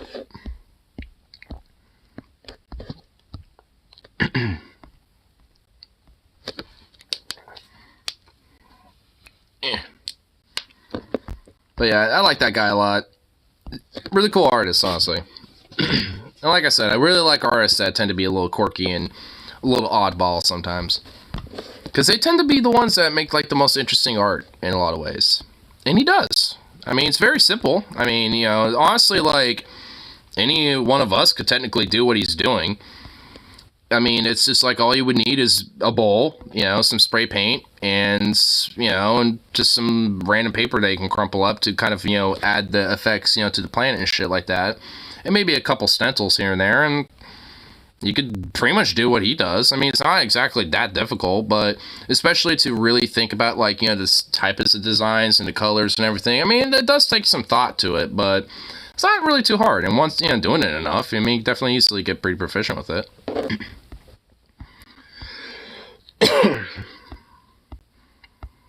Shaw as in a... Or is there Shaw Pavlovi? Quesabirra tacos tonight. Those sound pretty good. I just have chicken from work because I haven't had those in a minute, and chicken sound pretty fire right about now. I love, good set chicken especially if either honey mustard or ketchup.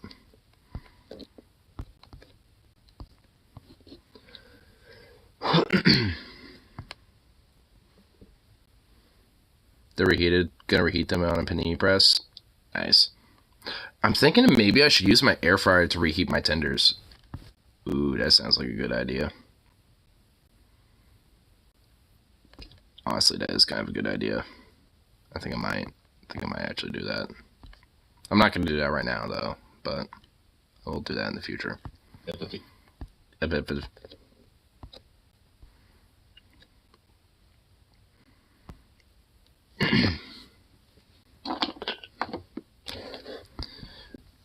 Apparently an air fryer is just a oven that blows air around very fast. Well, yeah. Well, yeah, I think, wasn't it last night or the night before that we were looking that up? Because I was curious, like, how does an air fryer work? And I decided to say fuck and look up a video and just got at least, enough to see it. And I was like, okay. I gets it.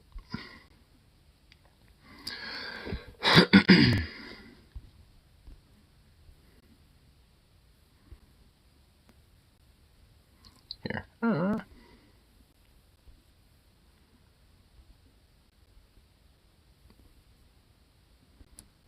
Bada bing, bada boom.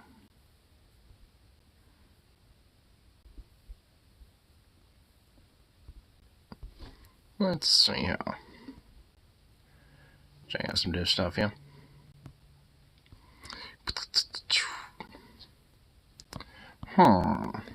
What random news is going on for the tube? Let's see here. Besides the stupid Hogwarts shit, because I keep seeing that pop up and it's actually it's fucking annoying me. It just never wants to go away.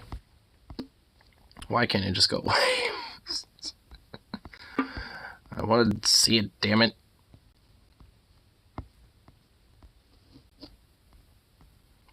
Nobody wants the Trump Biden rematch. The Kyle show. It's like, well, duh, no one does. God, oh my God, I don't want that at all. I just, ugh. But alas, chances are it's gonna happen. There are companies that will ship weed in the mail to illegal states. How would you even be able to do that?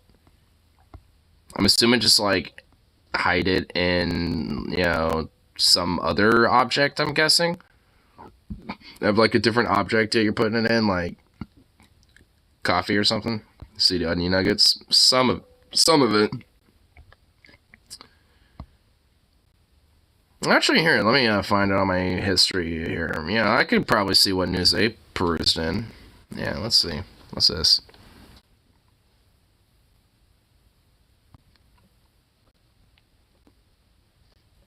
Let's see here. Oh my God, they've done it like almost 6 hours. Holy shit, it's gonna be so hard to navigate this when they don't have timestamps. God damn it.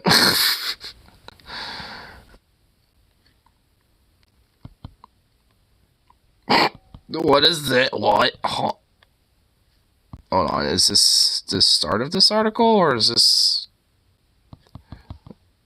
I want to make sure it's the start of it. I think it was. Yeah, I think so. Of course they follow orders, dumb fuck. There'd be no point to have a military if it didn't. That's why I have to be a... Okay, no, it wasn't. God damn it. I don't think it was, at least. Oh, yeah, no, it wasn't. Okay, here we go. The timestamps are inside your ignore. Feel them within your heart. Well, it's hard to do that if I wasn't actually there to, like, watch some of the shows. So, like, the things I missed, I'm not exactly gonna know the timestamps of those. What's this about, though? How he can't get anything done in his stream because people from this stream keep going to his stream. and the only reason they're doing that is because he came to this street. It's just like a self-created fucking problem. There you go. That's because it's just Problem his way solved, Brett. That's just his way of promoting himself. He's just in here like, man, people, Oh God, this is when Brett was in here. Oh no. people keep coming over to my stream over there in the situation, guys. It's horrible. Please help me in the situation in the vessel. The fucking rind of Zao Dadong is over, bitch. Get the fuck out. Long may he reign. Brett rules. Brett fucking sucks. Oh my god. Anybody else but fucking engaging with him, you better fucking do a quick reverse right now. Do a donut and head the other way. U.S. You're on the Pentagon fucking block next, bro. is developing a new weapon of mass destruction. Thousands of drones will work together to destroy enemy defenses, but experts fear humans will lose control of the swarms. Dude, I've seen enough science They fear that humans will lose control of the swarms. Oh my God. movies that's totally not going to happen. Everything's going to turn out fine. They're not going to become self-aware or like programmed to kill people, the wrong people. That's not going to happen. They're not going to turn loose. It's fucking terrifying, man. Swarms, bro. Wouldn't a donut just put you back where you began? I think so. Oh, look, it's a drone swarm. Dude, can we call it a gaggle, like yeast or something? Does it have to be something that comes like hornets? Swarms. Get out. I don't want... No. They have to make it sound menacing. So it's gonna be swarm. this. Nobody wants this. Nobody asked for this. This The is top horrible. secret project, dubbed AMASS, Autonomous Multi-Domain Adaptive Swarms of Swarms. What the fuck? Why? No. Can we not? Why do we have to have like swarm drones? No. No. Units that represent automated warfare on an unprecedented scale. AMASS is still in the planning stages, but DARPA, Defense Advanced Research Project Agency, has been collecting bids from suppliers for Yeah, so another is the military's unleashing a plague of drones on Russia and China. $1 million It backfired and started attacking everyone from Canada. contract. Small drones will be equipped with weapons and tools for navigating and communicating, along with abilities ranging from radar jamming to launching lethal attacks. While the technology would change how U.S. goes to war, experts in the industry raise concerns. Zachary Kellenborn, a policy fellow at George Mason University in Virginia, said, as the swarms grow in size, it'll become virtually impossible for humans to manage the decisions. The U.S. military has been using unmanned aerial vehicles on the battlefield since 2001, but has since evolved to employ smaller, stealthier machines to sneak over enemy lines, destroy camps, or even jam opposing technologies. And DARPA's AMASS would release thousands at once to undertake several tasks with little to no human intervention. Speaking on a panel at Cornell I wonder, honestly, if, like, the Ukraine war, if all the drones being used there, I wonder if this kind of, like, you know, either started this kind of whole idea, or it kind of, like, helped, you know, expand the idea further. Like, it was more of kind of, like, in concept theory idea, maybe played around with and tinkered with here and there, but then that war happened, and then they kind of saw, like, it being, you know, drones being used en masse, you know, a lot, and they're like, how do we do this where we can automate all that? So there's not, like, you know, really that many people that need to be involved with it. It's just like, it's like, oh God, no. U.S. Army Lieutenant Colonel Paul Lashenko. It's like, can we not have, like, automated drone swarms? Like, can we not? Drones can aid, they can watch, and they can kill. In theory, AMASS could be an entirely non-lethal, carrying out jamming or other non-kinetic attacks in support of other platforms that actually destroy the defenses. I think that's unlikely, though. What a wet I doubt dream it. for, like, world superpowers. Unaccountable AI-powered drones. Oh, you know what? We never meant to wipe out that village, but the command just couldn't go through, and those drones, they thought they were detected terrorist activity, just had to kill everyone there. It's real sad. Real sad. Who's really blame? I mean, we Can't really account, you know, anybody for that because it was all automated, you know? There's no accountability for that. No war crime if no one committed it. ordered the drones to do that. They just did it. Must have been a software issue. Sorry. Oops. A lot of software issues coming up, humanity. Oh, God. Yay. Sounds awesome. What the fuck? Why is this a thing?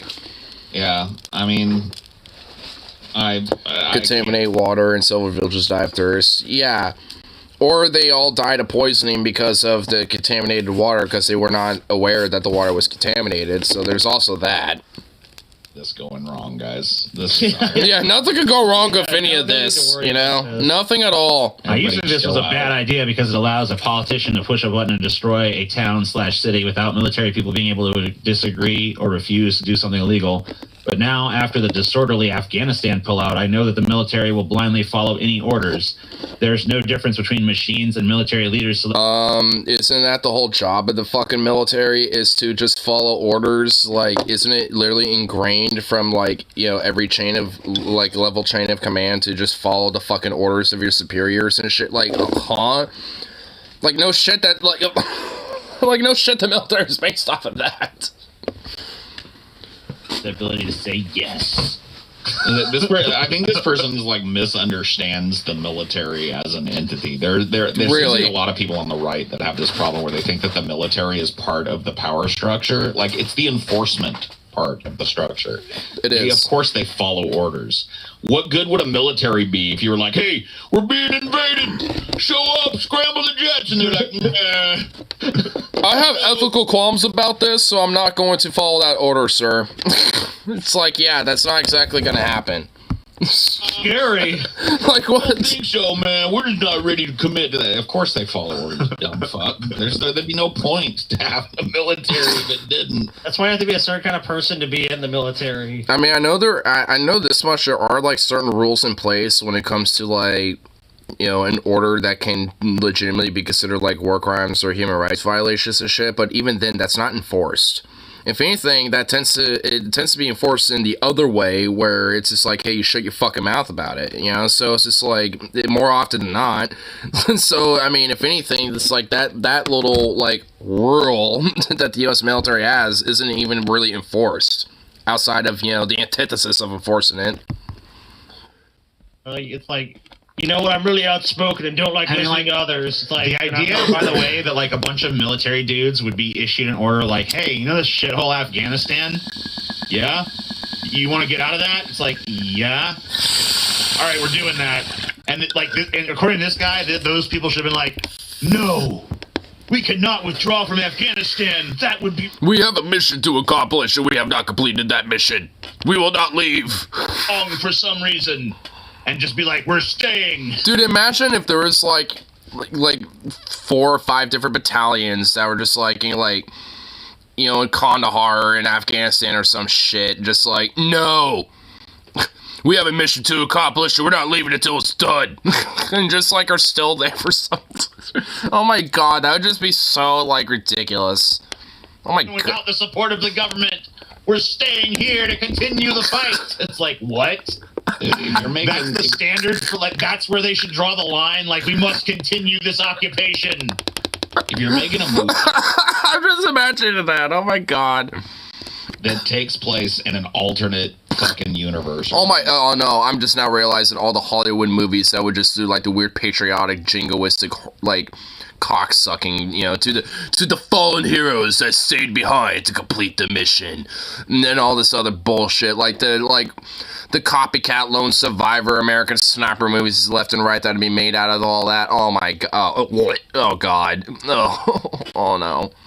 Tell me. Dude, you know there'd at least be like 3 or 4 movies that would be made off of that shit. Oh my god. Without telling me? Just make the opening scene like a big military base, and an order comes in, goes like, bomb the village to dust. And the person in command is like, man, you think that's right, though? Should we do that? Then I'll know. I'll know that we're not operating in current reality. But the right never panders. Oh, yeah, they never do. No, sir, I will not engage. No, in that sir, they don't. Action. I refuse to follow those orders. What? Dun, dun, dun. Yeah, like, is that real? I don't think that's real. Tennessee set to pass a law that restricts drag shows. When I pulled... Wow. On to one great bit of news to another. Why? Seriously? Story Scotty's like, no, dude, we covered this story already. It's like, no, not this is that was a different one. It's like, oh yeah, that was Arkansas. It's like, we covered this already. No, that was a different state. Oh yeah, that was that state. This is another one. Oh, you're right. Oh my god, dude. It's like, they're just like, it's Tennessee, that state into the ocean? Yeah, dude, for real. Like, I mean, honestly, like, you know, like, can we just, like, look at states that push laws like this and pass them and just be like, all right, ocean with you, you go.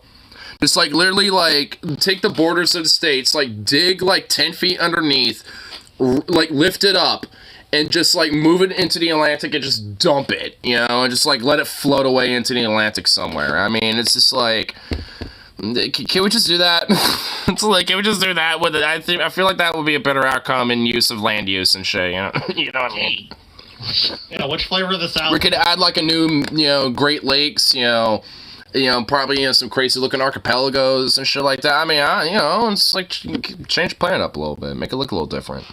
I mean, you know, this whole, like, you know, North America, like, you know, geography look where you got this weird, like, meth-addled dick that's hanging off in the corner, you know, and, like, all this other shit. I mean, it's like, you gotta change it up a little bit, you know what I mean? You know, it's like, every now and then, you can't just let, like, geography and tectonic plates, you know, do it over hundreds of millions of years. Sometimes you gotta just take shit in your own hands, you know?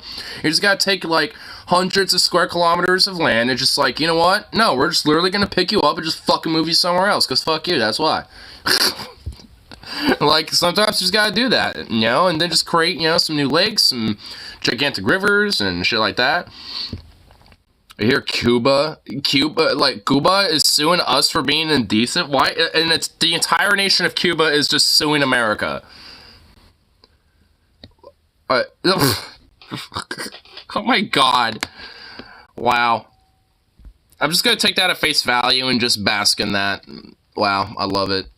The next day to ban some shit like this. Drag shows have gone on in this country literally since the days before. I mean, there was drag shows in this country before this country was fucking founded. And honestly, you wanna know what's even crazier? Is that there's pictures of British soldiers manning, like, an ocean, like, anti-aircraft gun that were interrupted a drag show rehearsal, that when the air alarms start going off, they're like, well, start, you know, get your little, you know, doughboy helmets on, we gotta go man the guns. And they were in their dresses still, like, they didn't give a fuck, they just went out there and just started manning the guns and shit. I think I have that as a meme, actually. I think I have that saved somewhere here. Let me see if I do. Let me find it really quick, because I'm pretty sure I have that saved.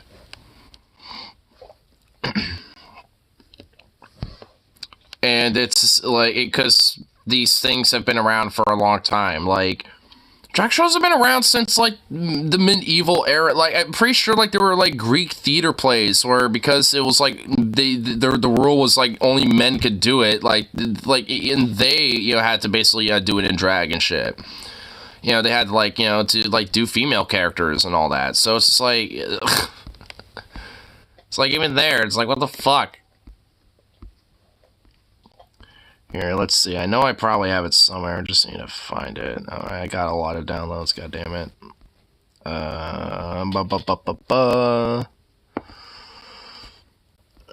Some of the little bit of World 34, but, you know, just gotta skim for all that. It's down here, or is there somewhere else? I think it might be in a different file. I think it might. But to be fair, I need to, like, move, like, all of these into other places and other folders. Let's I don't think I have it in this folder. Yeah, it does not look like it. Oh wait, no, I did. Here it is. I found it. Here it is. British soldiers interrupted during drag show rehearsals by a German raid manning a BL 6-inch Mark 7 naval gun in England in 1940. And see? They're in literal dresses and got the doughboy helmets on and everything and are like, alright, man the gun, lads. Man the guns. Like, I mean, they're out there not giving a fuck, bro. In 1940. Like, basically, like, 80 years prior to today. Maybe a lot of gay guys have a military barracks shower, gay sex fraternity aspect fetish type thing. I'm sure that, well, honestly, like, there is, you know, like, probably elements of that. Like, there's the whole, like, stereotype about the whole, like, seamen with, like, Navy and shit, right? Like, 'cause it's just a bunch of dudes on a boat, you know? It may not be drag for the sake of gayness, but still cross-dressing. It is. I mean, because it's like a form of it. It's like a style of cross-dressing where it's not necessarily, you don't necessarily have to be, like, bisexual, a femboy, or gay, or whatever. It's just, like, you know, an artistic expression of femininity and an appreciation of that form, you know? It's not, it doesn't have, you know, because when it comes to, like, drag and that form of cross-dressing, like, that's not inherently, like, a sexual thing. I mean, cross-dressing in general really isn't. I used to cross-dress when I was a kid. You guys saw me? Yeah. You should try, yeah, I kind of want to see how you look like cross-dressing now, honestly, because I don't want to, like, say, like, you're, I don't want to, like, you know, infer outside of, like, you were kind of cute and adorable, but even then, it's like you were a kid, but, like, it's the age part. But beyond that, it's like, I mean, you were, though. I mean, you were adorable. 16-year-old high school me would probably smash. 16-year-old me. I would avoid you with a 10-foot pole if you were, you know, like, that age now. Like, I'd be like, it's like, don't even sexually speak to me in that way or show that type of shit until, like, you know, I'm 18. Or, well, you are, you know, but, yeah. Call me Shakes, I don't mind. Well, I mean, yeah, you were, but, like, again, you know, 16-year-old me would, you know, would think that, but, I mean, you are now, but it's just like, I mean, I don't know, I don't know if your hair length is the same as it was then, so, I mean, but, if, I don't know, you could try it again. I don't know. Before, you know, like, a before and a now, you know, it's like, me then and me now. I mean, you know, I want to see what, like, the difference would look like. I guarantee you'd pretty much, you know, still be equally adorable and all that, so. Like, there was already drag shows and shit like that going on. Plus, like, a little older, I'll be much younger than I actually am. I call that maturity. In the days before the founding fathers wrote those words in the sacred document and all that bullshit. This was already happening here. It's been happening here the whole fucking time. With very little in the way of deleterious effect other than, like, making you uncomfortable, I guess. TJ, look, there's a lot of problems going on in the world, and we can't really solve any of those for you when they're unable or unwilling to. We can sure as hell try to restrict these drag shows for you, just like you asked. Mr. Naughty Priest says, hi. Hi, Naughty Priest. How high are you, Mr. Naughty Priest? Hi, how are you? Hi. Isn't Mr. Naughty Priest like a farmer or something? How are you? I remember one Highdeology, rest in peace Highdeology, but it's just like, I remember one of his ideologies, I think he mentioned he was a farmer. So, the legislation would expand the definition of adult cabaret in Tennessee's law to include that such adult-oriented performances that are harmful to minors. Legislation designed to restrict where certain drag shows can take place passed the Tennessee Senate on Thursday. The latest bill, state Republican leaders have advanced. What kind of farmer? I don't know. I mean, I just remember, hearing, you know, or like, you know, once, you know, like super chat he sent to Paul once where it was like, yeah, I'm a farmer. That's how I make a lot of my money. It's why I donate so much. So, I mean, I don't know exactly what. I'm assuming like a, you know, agriculture, like, you know, just like, you know, some sort of a crop, like corn or, I don't know, you know, something like that, I'm assuming. I mean, I have no idea. A kratom farm in Hawaii. It's cool. I mean, I don't think he lives in Hawaii. I think I honestly don't know where. Like, I don't even know if he's in the U.S. I think he is, considering the super chats he sends in USD. So, no, seriously.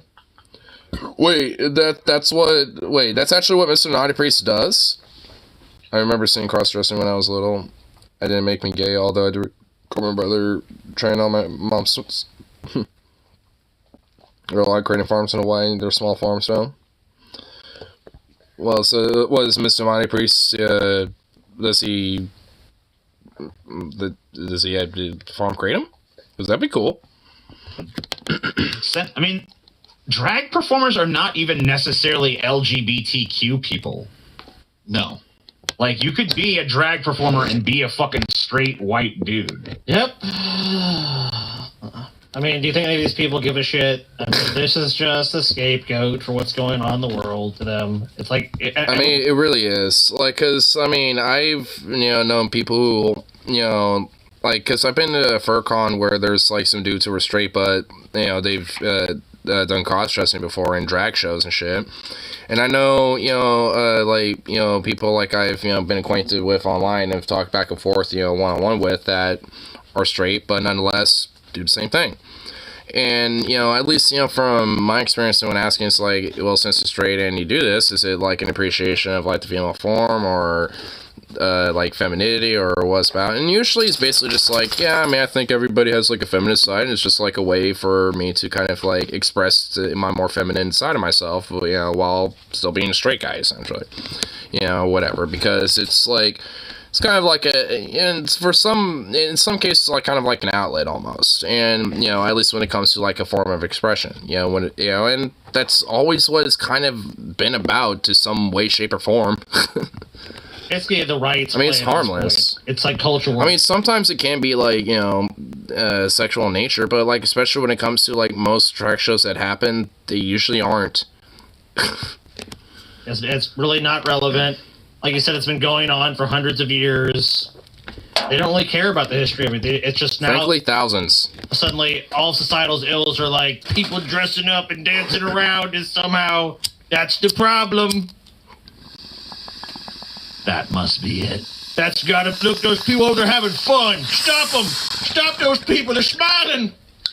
How much visible fucks. I'm gonna cut all these two-tooth porch fiddlers loose, man. Go on about it. See how long your fucking shit lasts when, your greatest fucking national contribution is blowing on a big jug with 2 X's on the front. You know what I mean? Hey, sometimes about free, it. Make your own rules. We got it, yeah. I mean, for fucking real, we gotta cut them loose, man. Oh my god. Like, Jesus Christ. It's like, you know what? You want to succeed? Fine. Go ahead. Do it. Go ahead. Yeah, we're not even gonna stop you or try to fight you. Go ahead. But you don't get any in the military bases or anything like that. We will be taking that back. But yeah, I mean, beyond that, yeah, go ahead. Do it. Have fun. Have at it. We'll have like a little 6-month period where... we'll subsidize anyone who wants to literally get the fuck out of there before shit gets totally settled in. But, yeah, no, we ain't gonna stop you. Do it. See what happens. We'll see how long you last. Probably last, like... You'll probably will last shorter than the Republic of Texas existence. Like, I mean, because how long did that last? Like, what? Like, 3 years? If that... States' rights. Yeah. These fucking idiots. I want to think decent Tennessee that they got good whiskey and good weed. That's about it. I mean, kind of. They do have Jack Daniels there. I mean, I guess they do kind of have that. These Find fucking other people places. We'll take the Jack Daniels too. We'll forcibly up and move like the entire factory. We'll literally just like uplift the factory and just move it. Well, I guess the brewery in this case. We'll just uplift the brewery and literally just move it. Like a state or two up. Up north and stuff. We'll just do that. Just take it down panel by panel, little piece by piece. Like brewing bit by brewing bit and all that type of shit, and just move it like a state or two north and just rebuild it as it was. There you go. Boom. We'll be taking that Jack Daniels, manufacturing, south.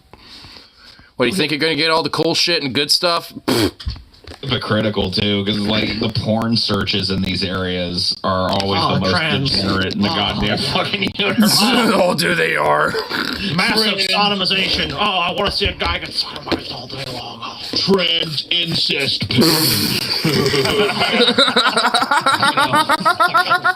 Fucking bunch of weirdos. There's such denial, dude. Oh my god. Such denial about it. Trans incest pegging. What the fuck? I want to say, I don't like degenerates being lumped in with these people, Paul. Because I think Nah. They truly are degenerates. Like, for every like degenerate on like the left or progressive side of things, like they are the true degenerates by like 1,000-fold, dude. Like, oh my god, like nah, they are the true degenerates. Like, I don't like like I mean we should reappropriate that like entirely. Like, I refuse. Carl, no! Stoning! Why did I read that? Trans kind of like if your femboy little bro transitions into a girl. Oh my god! No! Oh no, I'm not. Oh god, I'm not drunk enough for this. Jesus Christ! Fuck! What the hell? Oh man, bad Carl, bad. Bad.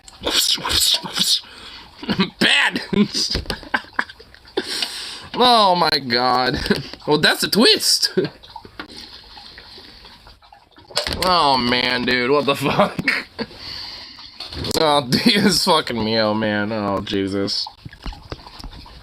I think trans incest pegging is a perfectly respectable fucking search term, but I would never associate with these drag show censoring fucking pieces of shit. So. But that's the people doing it. We've seen the data on it. I mean, maybe not that exact search term. But like, they're the ones that are all going, oh god, behind the closed doors. Hey, no, like, get over they here. can't accept who they really are, that they like this stuff. So it's like they have to repress it and make it's wrong, it's bad, oh, it's bad. It's bad, they're looking oh, that is so good. That is one of Paul's better turns of phrase, I think. Dude, poor Fiddler.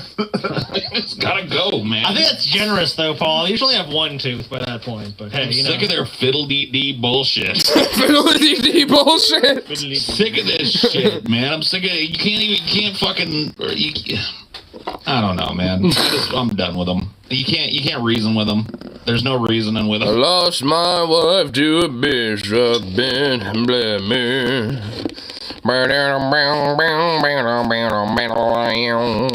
And I decided that I needed to get laid, so I fucked my sister tonight in my F-150 after 12 packs of Bud Light. It's like, God, all their weird country shit. The fucking, like, goddamn, everything's fucking woke. Like, gotta, like, stop, you know, education of just period. It's like, just drop them. We gotta let them go.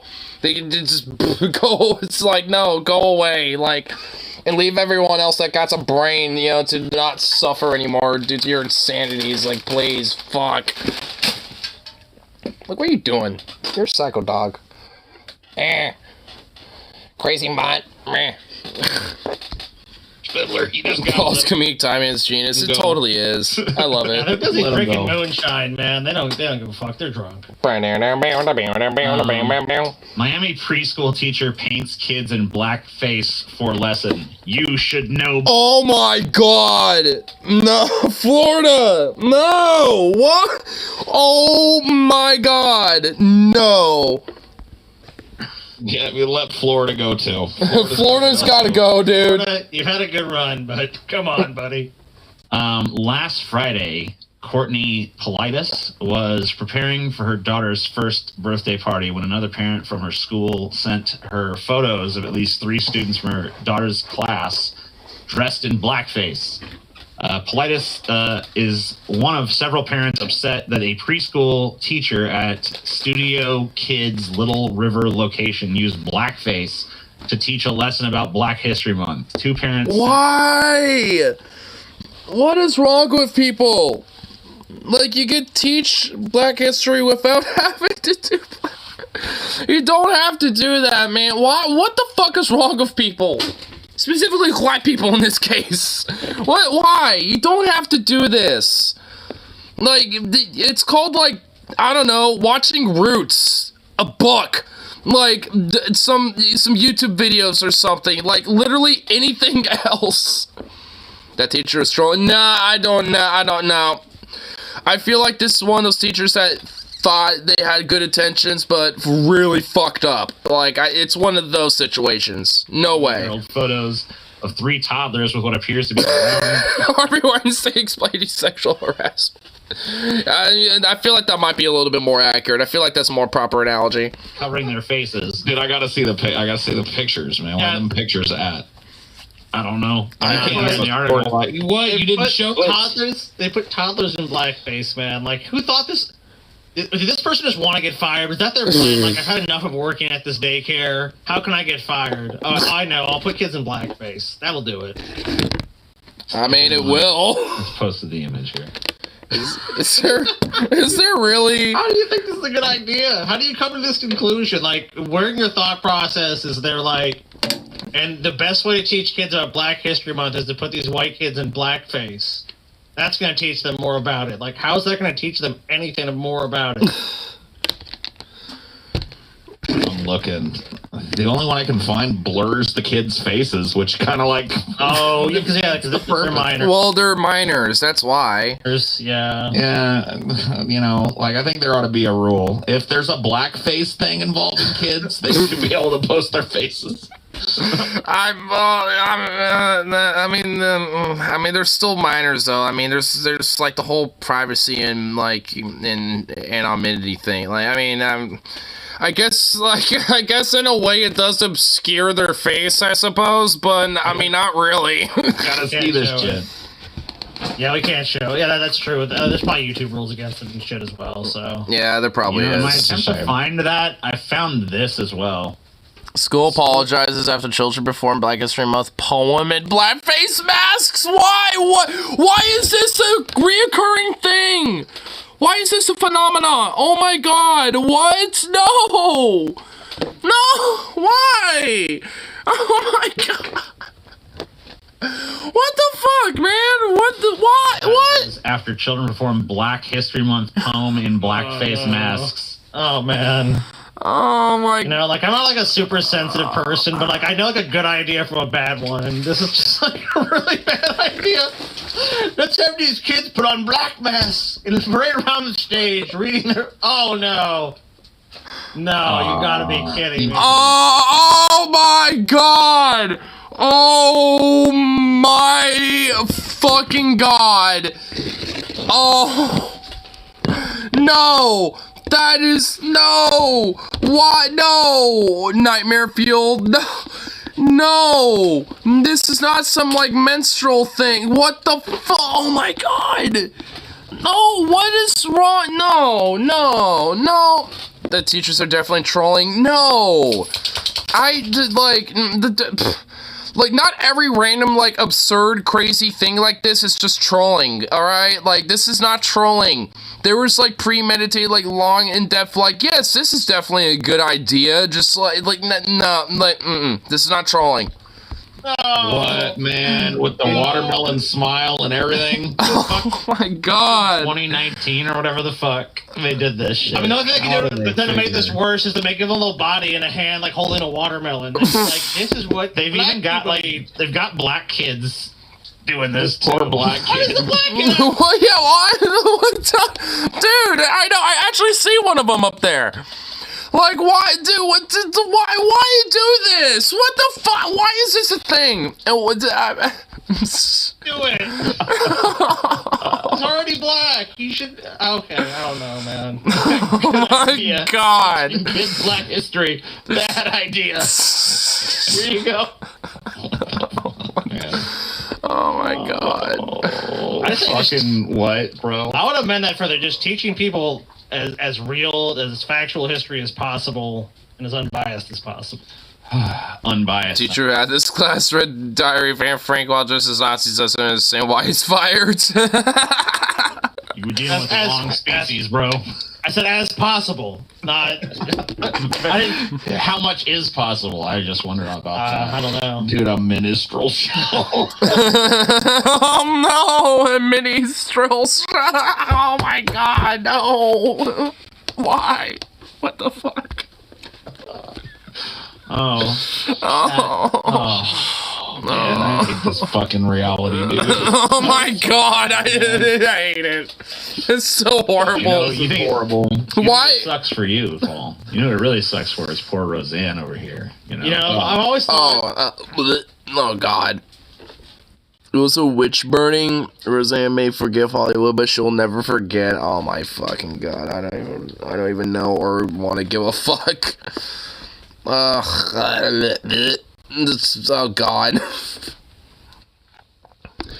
I don't need like a trifecta of just like to just like destroy me. I don't need a witch burn. I was being burned like a witch because I took too much Ambien. That's my excuse for being a bitch.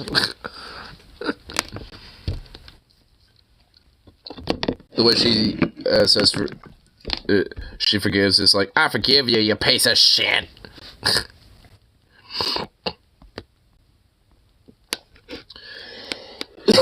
Oh my god.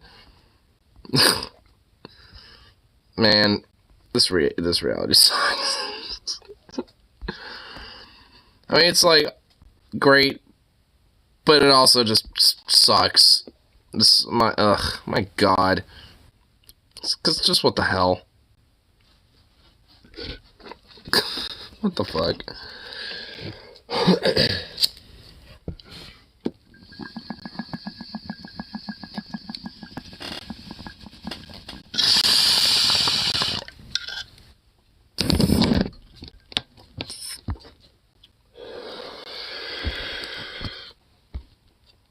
Yeah. Check out our stuff, but we'll take a little break. Listen to some tunes. What are you doing? Here. I want to get that harness off of you. You've had this on for a while. Come here, Bobby. Come here. Oh my god. Stop resisting. Come here. You sweet boy.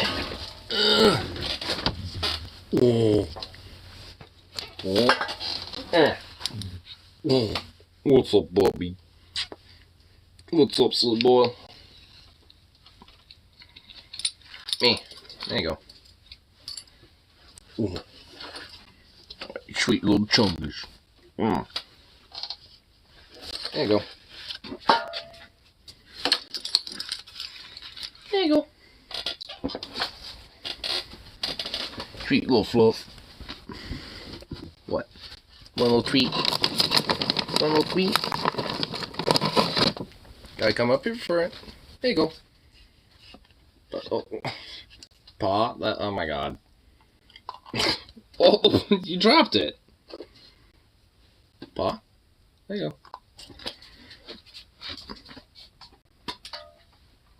go.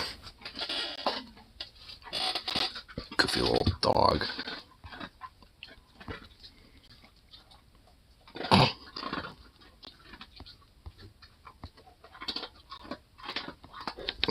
Really? We're just gonna eat it right there? I thought you were gonna run off of that. But I guess not. Jerk.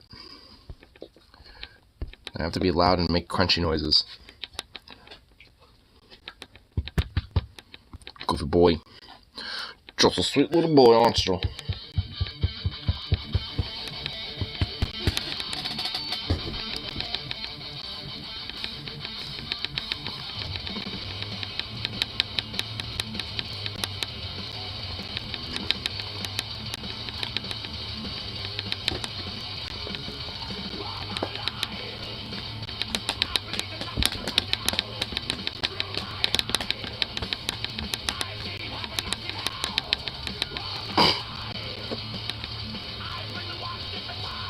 Silly little freak. Come here.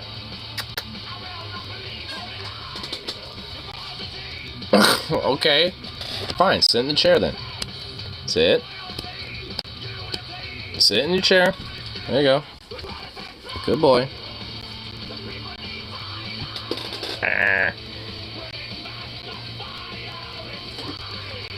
Goofy dog. Implementing Spider-Man strategy. Surveillance camera, can't steal a string, defeating 50 minutes cities, prizeless.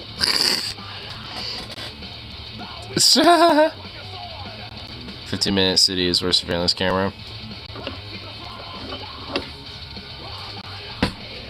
I love it. Silly string totally fucked that camera up. I love it. That's awesome. See, that's like a lot of the destructive chaos that I love to see right there. That's some good shit.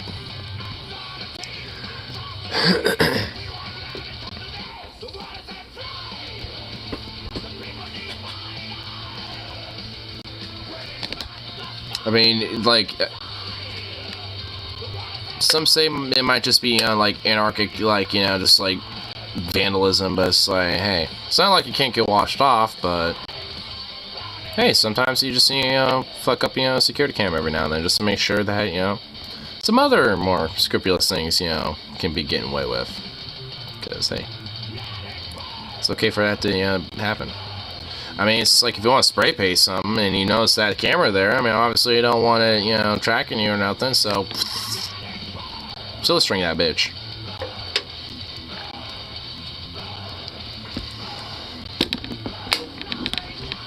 I love it when something super expensive meant to restrict people's speed by the most simplest shit. I know, it's great. Whether it's still string, spray paint, or anything else in between, it's great. And honestly, that's usually what it takes. Sometimes, just kind of reverting to the most simplest of things, is what really it takes, to just, like, rain some havoc. Turns out, our patrol bots explode when exposed to Gatorade electrolytes. Good. Awesome. That'd be based.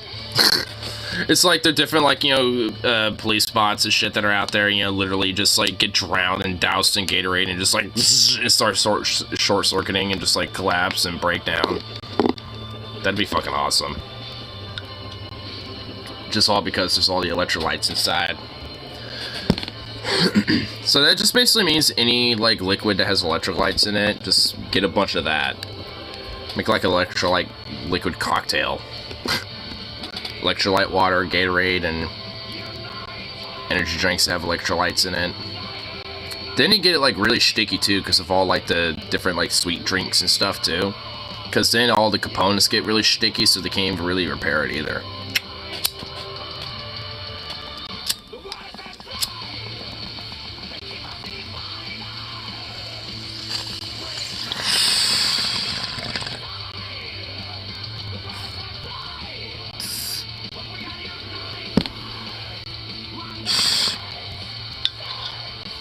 I'm sure just any liquid would probably fuck up a bot like that anyway. Unless it has, like, some weird specialized protective covering on it. I know this, like, weird little, like, cone-shaped, weird-looking bots kind of have, like, a bunch of covering on it, but I have a weird feeling that there's probably a way to, like, have things seep into it over time if it gets, like, really heavily doused.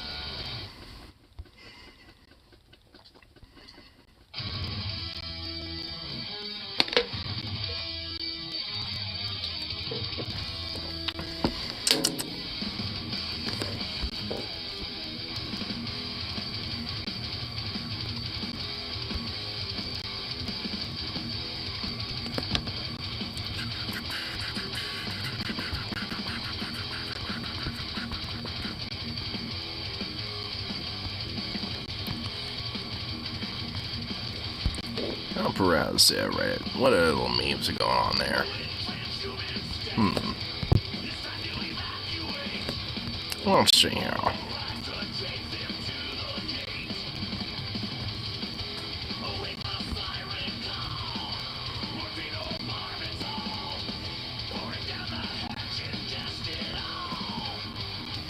Here, let's see here. Adulting canceled. All work is null and void. Aww. And you got a cute little kitty. That's adorable. That is just so cute. That is a cute little kitty right there. His little face is so cute. It stretches his little paw out like that.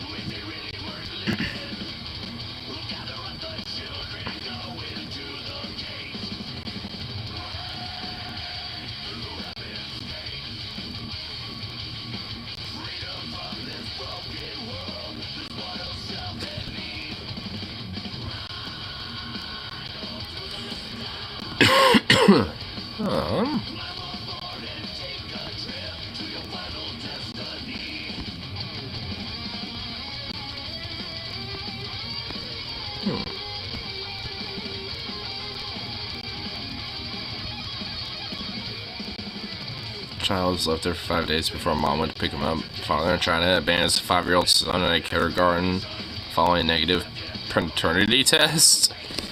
Dude, what the fuck? Dude, what a shitbag. Dude, what the fuck? That is just fucked up.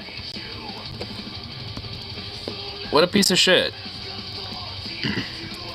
I mean, it's like that. It's honestly, frankly, probably is, you know, in the best interest to just have that kid, you know, be given, you know, parents that actually give a fuck instead of that. So, fuck that dude. It's like, oh, not actually my kid? Well, fuck him anyway. Oh well. What a shitbag.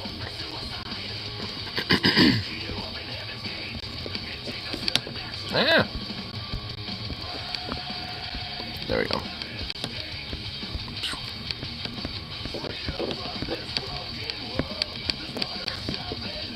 Agent Buckovia is deep inside a Korean nebula. This big one, 2 light years across. Whoa. Whoa, that looks fucking dense. Looks like a... It looks like a bug almost. It looks like a bug or like some creature or something like that. Like some cosmic entity just drifting in the void. Looks awesome.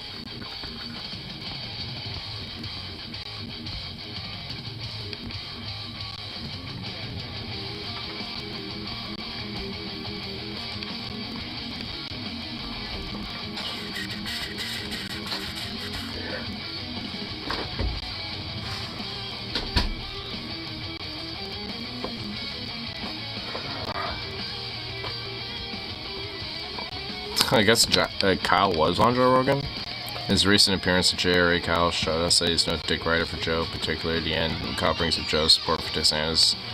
He took a lot of the tact patience on Kyle's part. He could have maybe completely shut Joe back when Joe first started getting red pilled during the pandemic. Kyle easily could have crashed on YouTube or said he played a long way to get back on podcast, spent a full 30 minutes convincing Joe, and Joe's giant eyes said DeSantis is an ass. It was glorious. Really?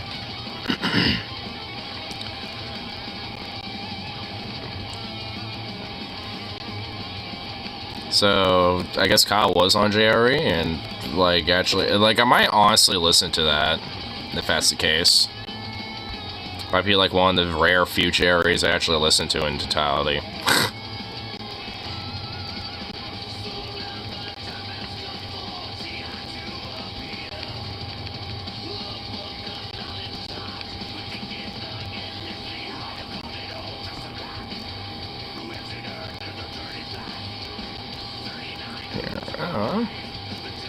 Derby has a puppy just as much 7 years later, almost the same. Aww. Sweet, happy little puppy. Is indeed a sweet, happy little puppy. Oh my god. Aww, look at that little puppy. This is basically just Zukov in a nutshell. Honestly, he's just gonna be like that. Aww. That dog is doing a little sploot. He's splooting. Oh, and that picture on the right there, he's kind of doing a little sploot. So cute. He's kind of got a little sploot game going on. That dog is so happy. That's a happy dog. Aw, so cute.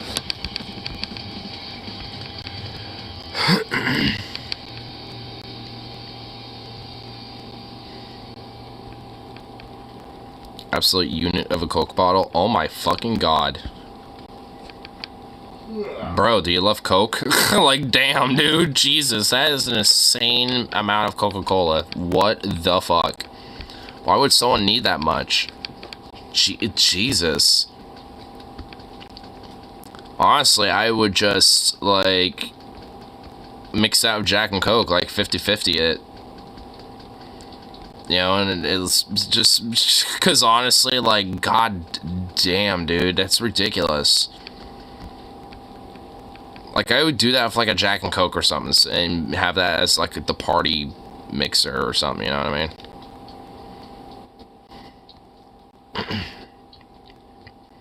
because that's just kind of whack.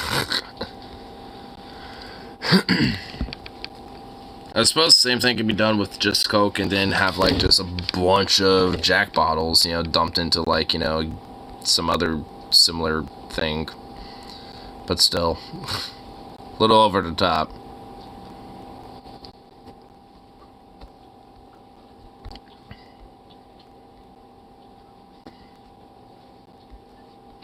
Here. Yeah, the random little things, you know.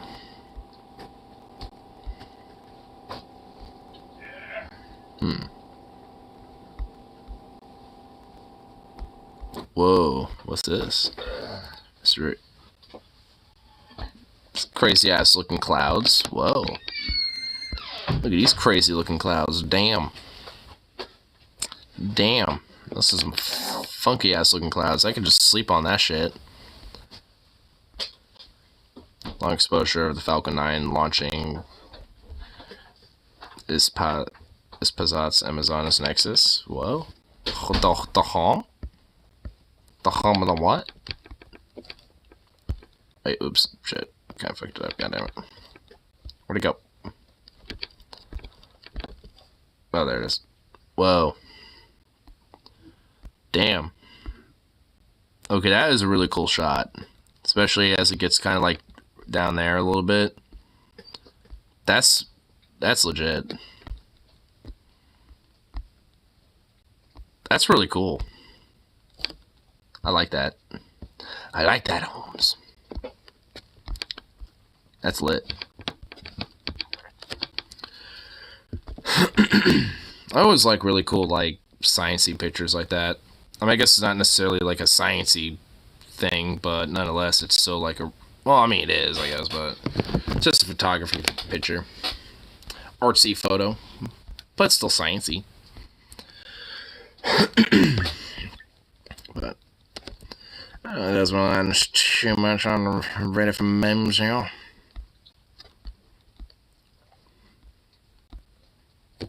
So, get this last little bit of this bowl smoked up here, and I'll probably call it good, yeah.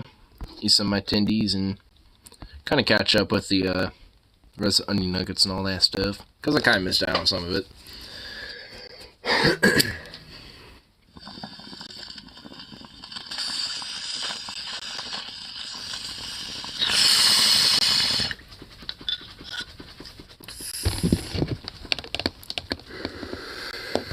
Oh wait, what's this? Children should be legally allowed to receive transdermal surgery. No, it's not happening. Just asking hypothetical. I mean, I know as far as obviously because it's not happening, it's because it's 18 over. I mean, if there's like evidence to show that there's like no long-term repercussions, you know, for someone that might be like 15 or 16, you know, when it comes to having a surgery or something like that, I could see it being done on people, you know, that are younger. I wouldn't necessarily say for like people who are like 10, 11 or something, because I don't really necessarily know like what the long-term or like, you know, even short-term side effects of some things like that would be like, you know, so I don't know. Talking like kids are 7, so yeah, I mean, if that's the case, then I don't know. I mean, I think if there's at least like evidence to show that there's, you know, like no issues that come along with it when it comes to things like puberty and things like that, then sure. But I mean, I don't know. I mean, I guess as it stands right now, I'm just kind of like neutral with that. I guess as it stands right now, maybe no, but I mean, unless there's like, you know, some research and data, maybe I guess like, you know, potential like test groups, I guess. I don't know. I mean, I think there can be a possibility that, you know, something like that could be studied on, but I don't know. I guess right now, just probably not, but I mean, if there's like data and, you know, that shows otherwise, you know, to say that, you know, it's fine, then sure. But for like, you know, if someone's like 16 or 17 or 8, you know, in that case, I'm honestly far more open for something like that. You know, if someone's like 14 or 15, you know, I'm, you know, even right now, I'm kind of okay with that. because I don't think there's like, I mean, because if someone's like 18 and over, technically they're not totally fully developed yet, you know, but unless that, you know, it's fine then. So it's just like, might as well just expand that, you know, just by a couple more years at that rate.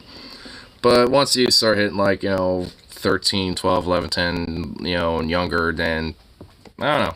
I mean, maybe. I'm open to it. I guess just depending what data says about that. Like, if there's data out there that says it's preferred, you know, to at least wait until some elements of puberty, you know, sets in and stuff, then sure, you know, I probably, you know, say that, you know, probably want to wait on that. But if it says it's negligible, then sure. But either way, I guess you could say I'm just kind of open to it, neutrally open.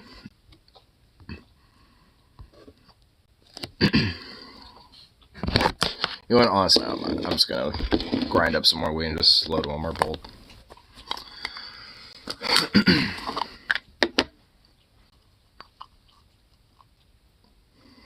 Actually, there's just like enough in here that's just been kind of like, quote, grounded.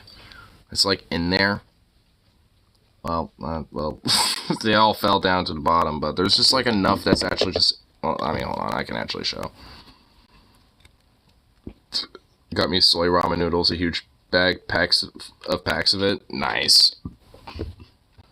Honestly, I've been kind of craving ramen a little bit. I kind of honestly want to maybe, I'm kind of like half tempted to go to the Sevi's so I can grab some ramen so I can shred my chicken tenders in it and just get like 3 big things of ramen. They're meant to be like individual, but put it in like a big bowl, shred some chicken in there, mix it all together. That honestly sounds pretty fire, actually. There. This is how much I actually got chilling in here if I just do this.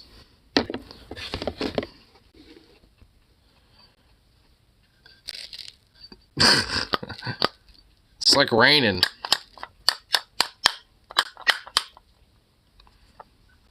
Just rained down a bunch of green. That was a decent amount too. I mean, look at that. Oh, see? It's all sliding around everywhere, but it's all in there. This is Christmas present. I've exhausted all my cheap foreign ramen brands from the Vietnamese store. So now you're just, you know, got the packets that he gave you now. Or bi-weekly basis for what dispensary, also what dispensary go to. Well, I mean, it's a brand name dispensary, and I think there's only a couple locations, so I don't want to necessarily say the outright name of it, though frankly, honestly, because I have these, you know, these things, and the actual name of the store is also printed on these, you might have honestly, you know, seen the name of the place. But I got this ounce for about $60, and I still got more in here, actually. I got that, you know, where it's kind of stored up, and I got some more left in here, which will last me at least for another, at least until like Monday or Tuesday, something about, give or take. So I wouldn't have to re-up until about like Monday or Tuesday, basically, like I said. And I haven't gotten any since last week. Like, that ounce has lasted me about like 2-something weeks, so I go for about a quarter a week. And if I ain't getting ounces like that, which are about $6, like I said, I usually will get it from, like, you know, the regular, like, menu and stuff. And there, at least the dispensary I go to, is separated in different, like, color tiers. And the ones I usually go to are the bottom ones, which it starts with green, and then it's red, and then I think it's, like, yellow, blue, and then, like, a pink. They have 5 different tiers. And obviously the 3, you know, like, they have 2, you know, top shelf ones, mid shelf, and then bottom shelf ones. That's basically how I would do it. And like all of it honestly is really good. Like, honestly, a lot of the stuff in the green tier can technically be like, you know, yellow tier stuff sometimes, but they have so much of it that, I mean, might as well just, you know, sell it cheap and just get a bunch of it sold. You know, so half of the time, you know, it tends to be like that sometimes. And the green tier for an eighth recreationally is about $18, but, you know, sometimes they have sales, like on Mondays at the dispensary I go to, they have like a half gram on top of the eighth that you get.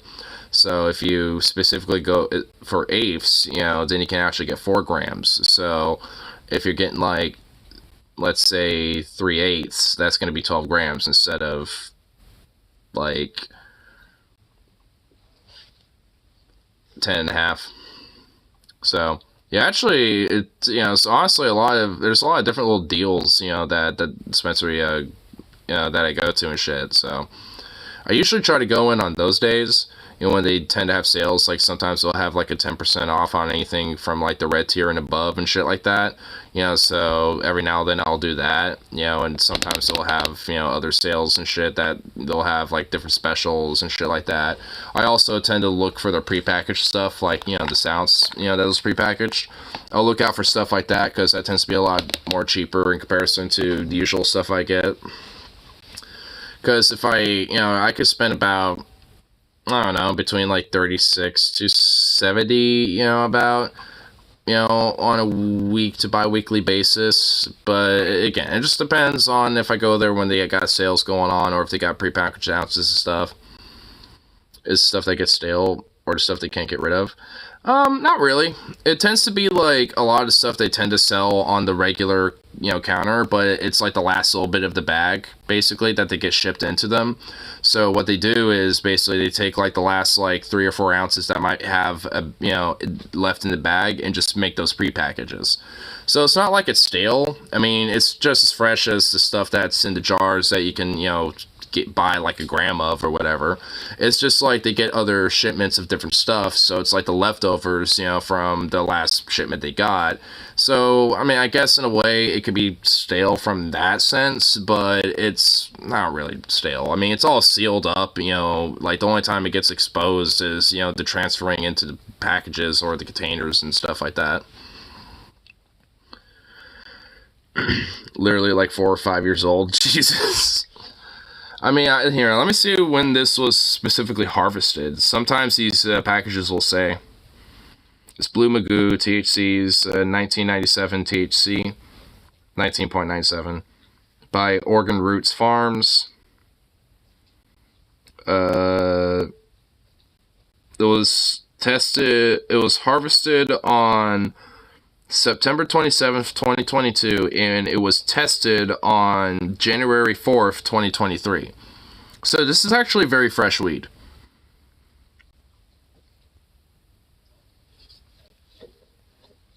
It was harvested not that long ago. That's like 26 years old. No, that's the THC. Like this, it was harvested. This is very fresh weed. Like, I don't know if you'll be able to see it, but it says right here. Oh yeah, you should be able to see it. I'm joking. Dude, I don't even know if I would want to smoke weed that's old as me. I don't even know if it would last. But yeah, it says right there though. The harvested and then the testing. And then, yeah. Usable marijuana. And then random code. For use by adults 21 and older. Keep out of reach of children. Do not drive a motor vehicle while under the influence of marijuana. I'm joking. Well, I figured you probably were. And it's packaged by... Well, okay, well, there you go. Honestly, the name of the place, it was actually on that sticker. I didn't even notice that. But, yeah, I mean, you can also see the name of the place I go to frequently. They got multiple locations, but, what's the name? Well, the name of the weed is Blue Magoo. I don't really want to name the... I want to look up their website. I mean, I'll just... Hold on. Here, I'll Discord it. I mean, the only reason why I don't want to outright publicly go with it is just because I don't want to necessarily dox myself, because it's right next to my work, and, it's like basically a 5-minute walk, it's just because of that. But here, I'll just Discord it to you.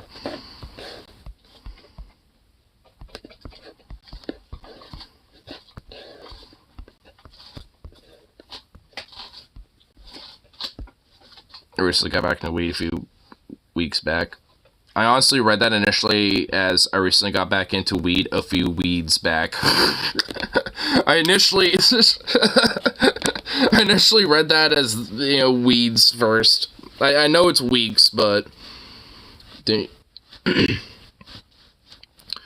right near your house. Well, I mean, I've mentioned that my work is like a very short walk away. And I also mentioned that the dispo is, like, you know, that I go to is around the corner from it. So, I mean, fuck. I mean, it's not like I haven't mentioned that before. I just keep it minimal. And frankly, my workplace is not the only Safeway that has a dispensary around the corner from it.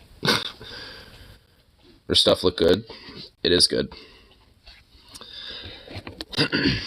But, yeah, I mean, it's not like, you know... I mean, that's why I at least, you know, keep various different details vague. I might keep certain... You know, I might say certain details, like, yeah, I work at a Safeway and that type of shit. You know, but I keep a lot of other aspects vague just because it still... I mean, it's not like an immediate dog's like, oh, yeah, like, dispensary next to workplace that's, like, a short walk away. I mean, that's... You know, like, I mean, honestly, there's a lot of Safeways that are like that.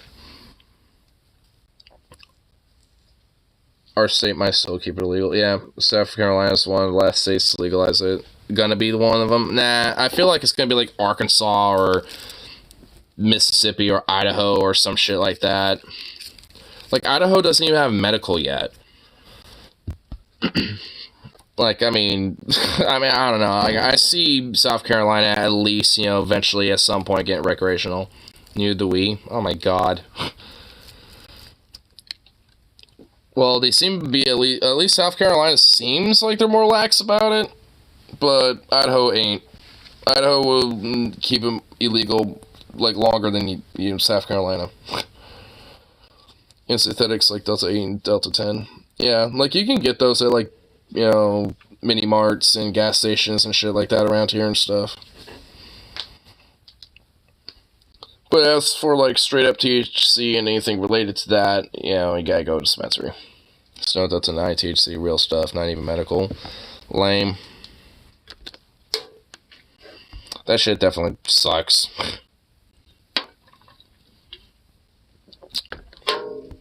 And the most stupidest thing ever is that goddamn fucking Biden could easily, with a swipe of a pen, legalize weed or at least decriminalize it. But no. It's literally like the easiest fucking thing he could be doing. But just... No. It's like, out of all the things you could do, that is easy as shit. That's like the one thing you can at least grant people. That's like the one breadcrumb that you can do. Like, I mean, for fuck's sake. Like, no malarkey, Jack. I mean, come on. It's like the one damn thing. I'm sick of this, like, hands-off approach, just let the states figure it out bullshit. It's like, at least give me at least some very small, like, futile attempt of hope. Because they'll get out and smoke a bunch of dope and then we'll get woke and promote socialism. Well, it sounds awesome. You know what? I embrace it. All those colored black folk and the POCs and the immigrants will just start smoking all the weed and make America woke and promote socialism and shit. It's just gonna be a bunch of communism. You know what? That reminds me. Hold on. I sent this to my friends on Telegram, but you know what? You just reminded me of it. I need to find it. Well, I know it's not that far back. I sent this like the other night. Where is it? Oh, here it is. I found it. Yep, here it is. Dude, this is hilarious. Dude, I love this so much. And this, funny enough, this is actually Ray William Johnson.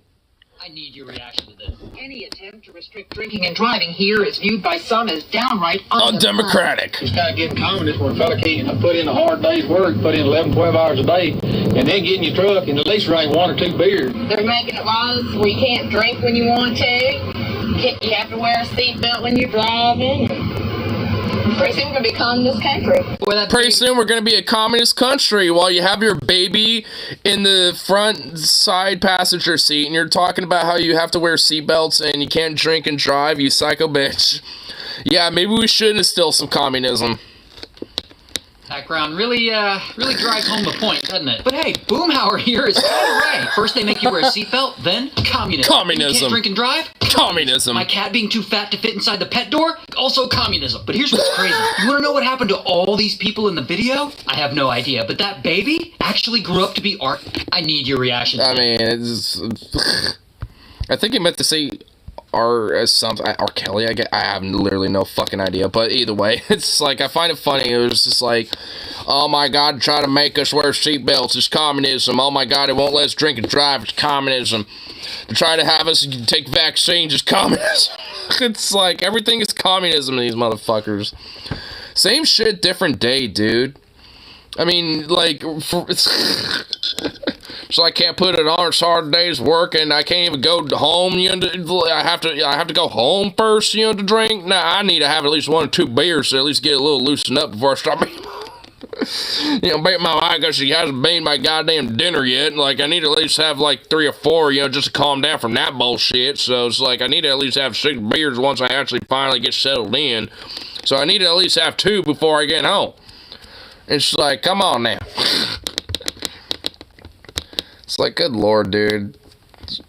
It's still a communism in this country, dude, trying to regulate what I can drink and where I can do it, son of a bitch. First it was the seatbelts, and now it's the drink and drive. And now it's the woke educations, and now they're trying to instill all sorts of other woke socialism onto us. These fucking crazy liberals. Liberal communists. These fucking boomhauer hoodlum ass motherfuckers, dude. I swear to God. Just like, gotta let it go. Holy shit, you gotta just detach them.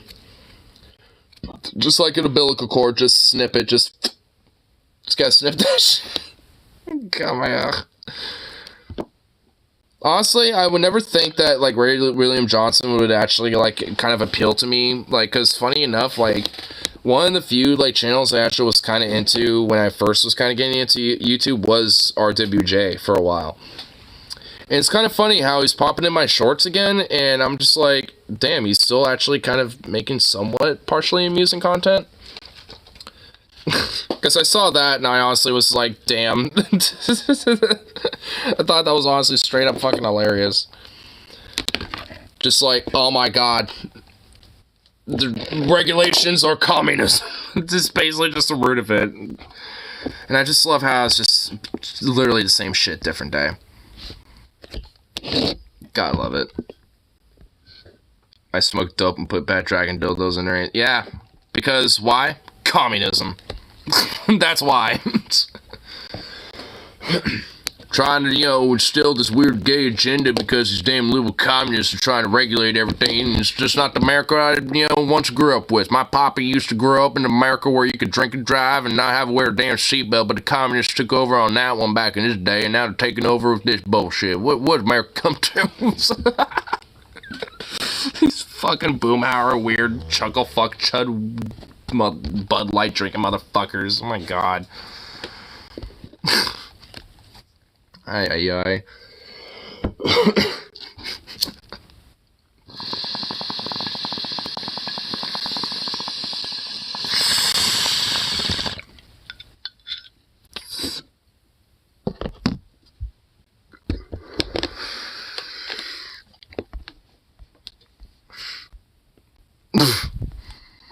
Why is this the first thing that pops up on my homepage? To a twink Hitler? TikToker claims to be the reincarnation of Hitler. Oh my god, okay. Alright, I feel like that's enough internet for today. I feel like that's enough internet for today. And, hey, reincarnation of Hitler, why would the reincarnation have Harry Potter glasses and a nose ring? What the fuck, dude? I'm pretty sure that's a troll. TikToker claims to be some weird, crazy thing. Probably not mentally sound. Yeah. Sounds probably like a troll trying to get clicks and views. See, that's a troll. That right there be a little bit of trolling, I feel like.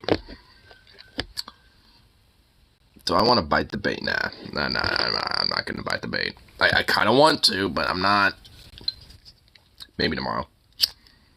Maybe.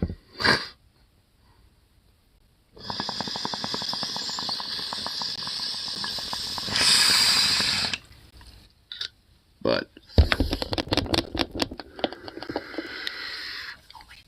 I'm going to smack down on me some chicken tendies. So, I'll call it good, at least for right now. But of course, I'll be back around for the next one, so peace out. I'll be back around then.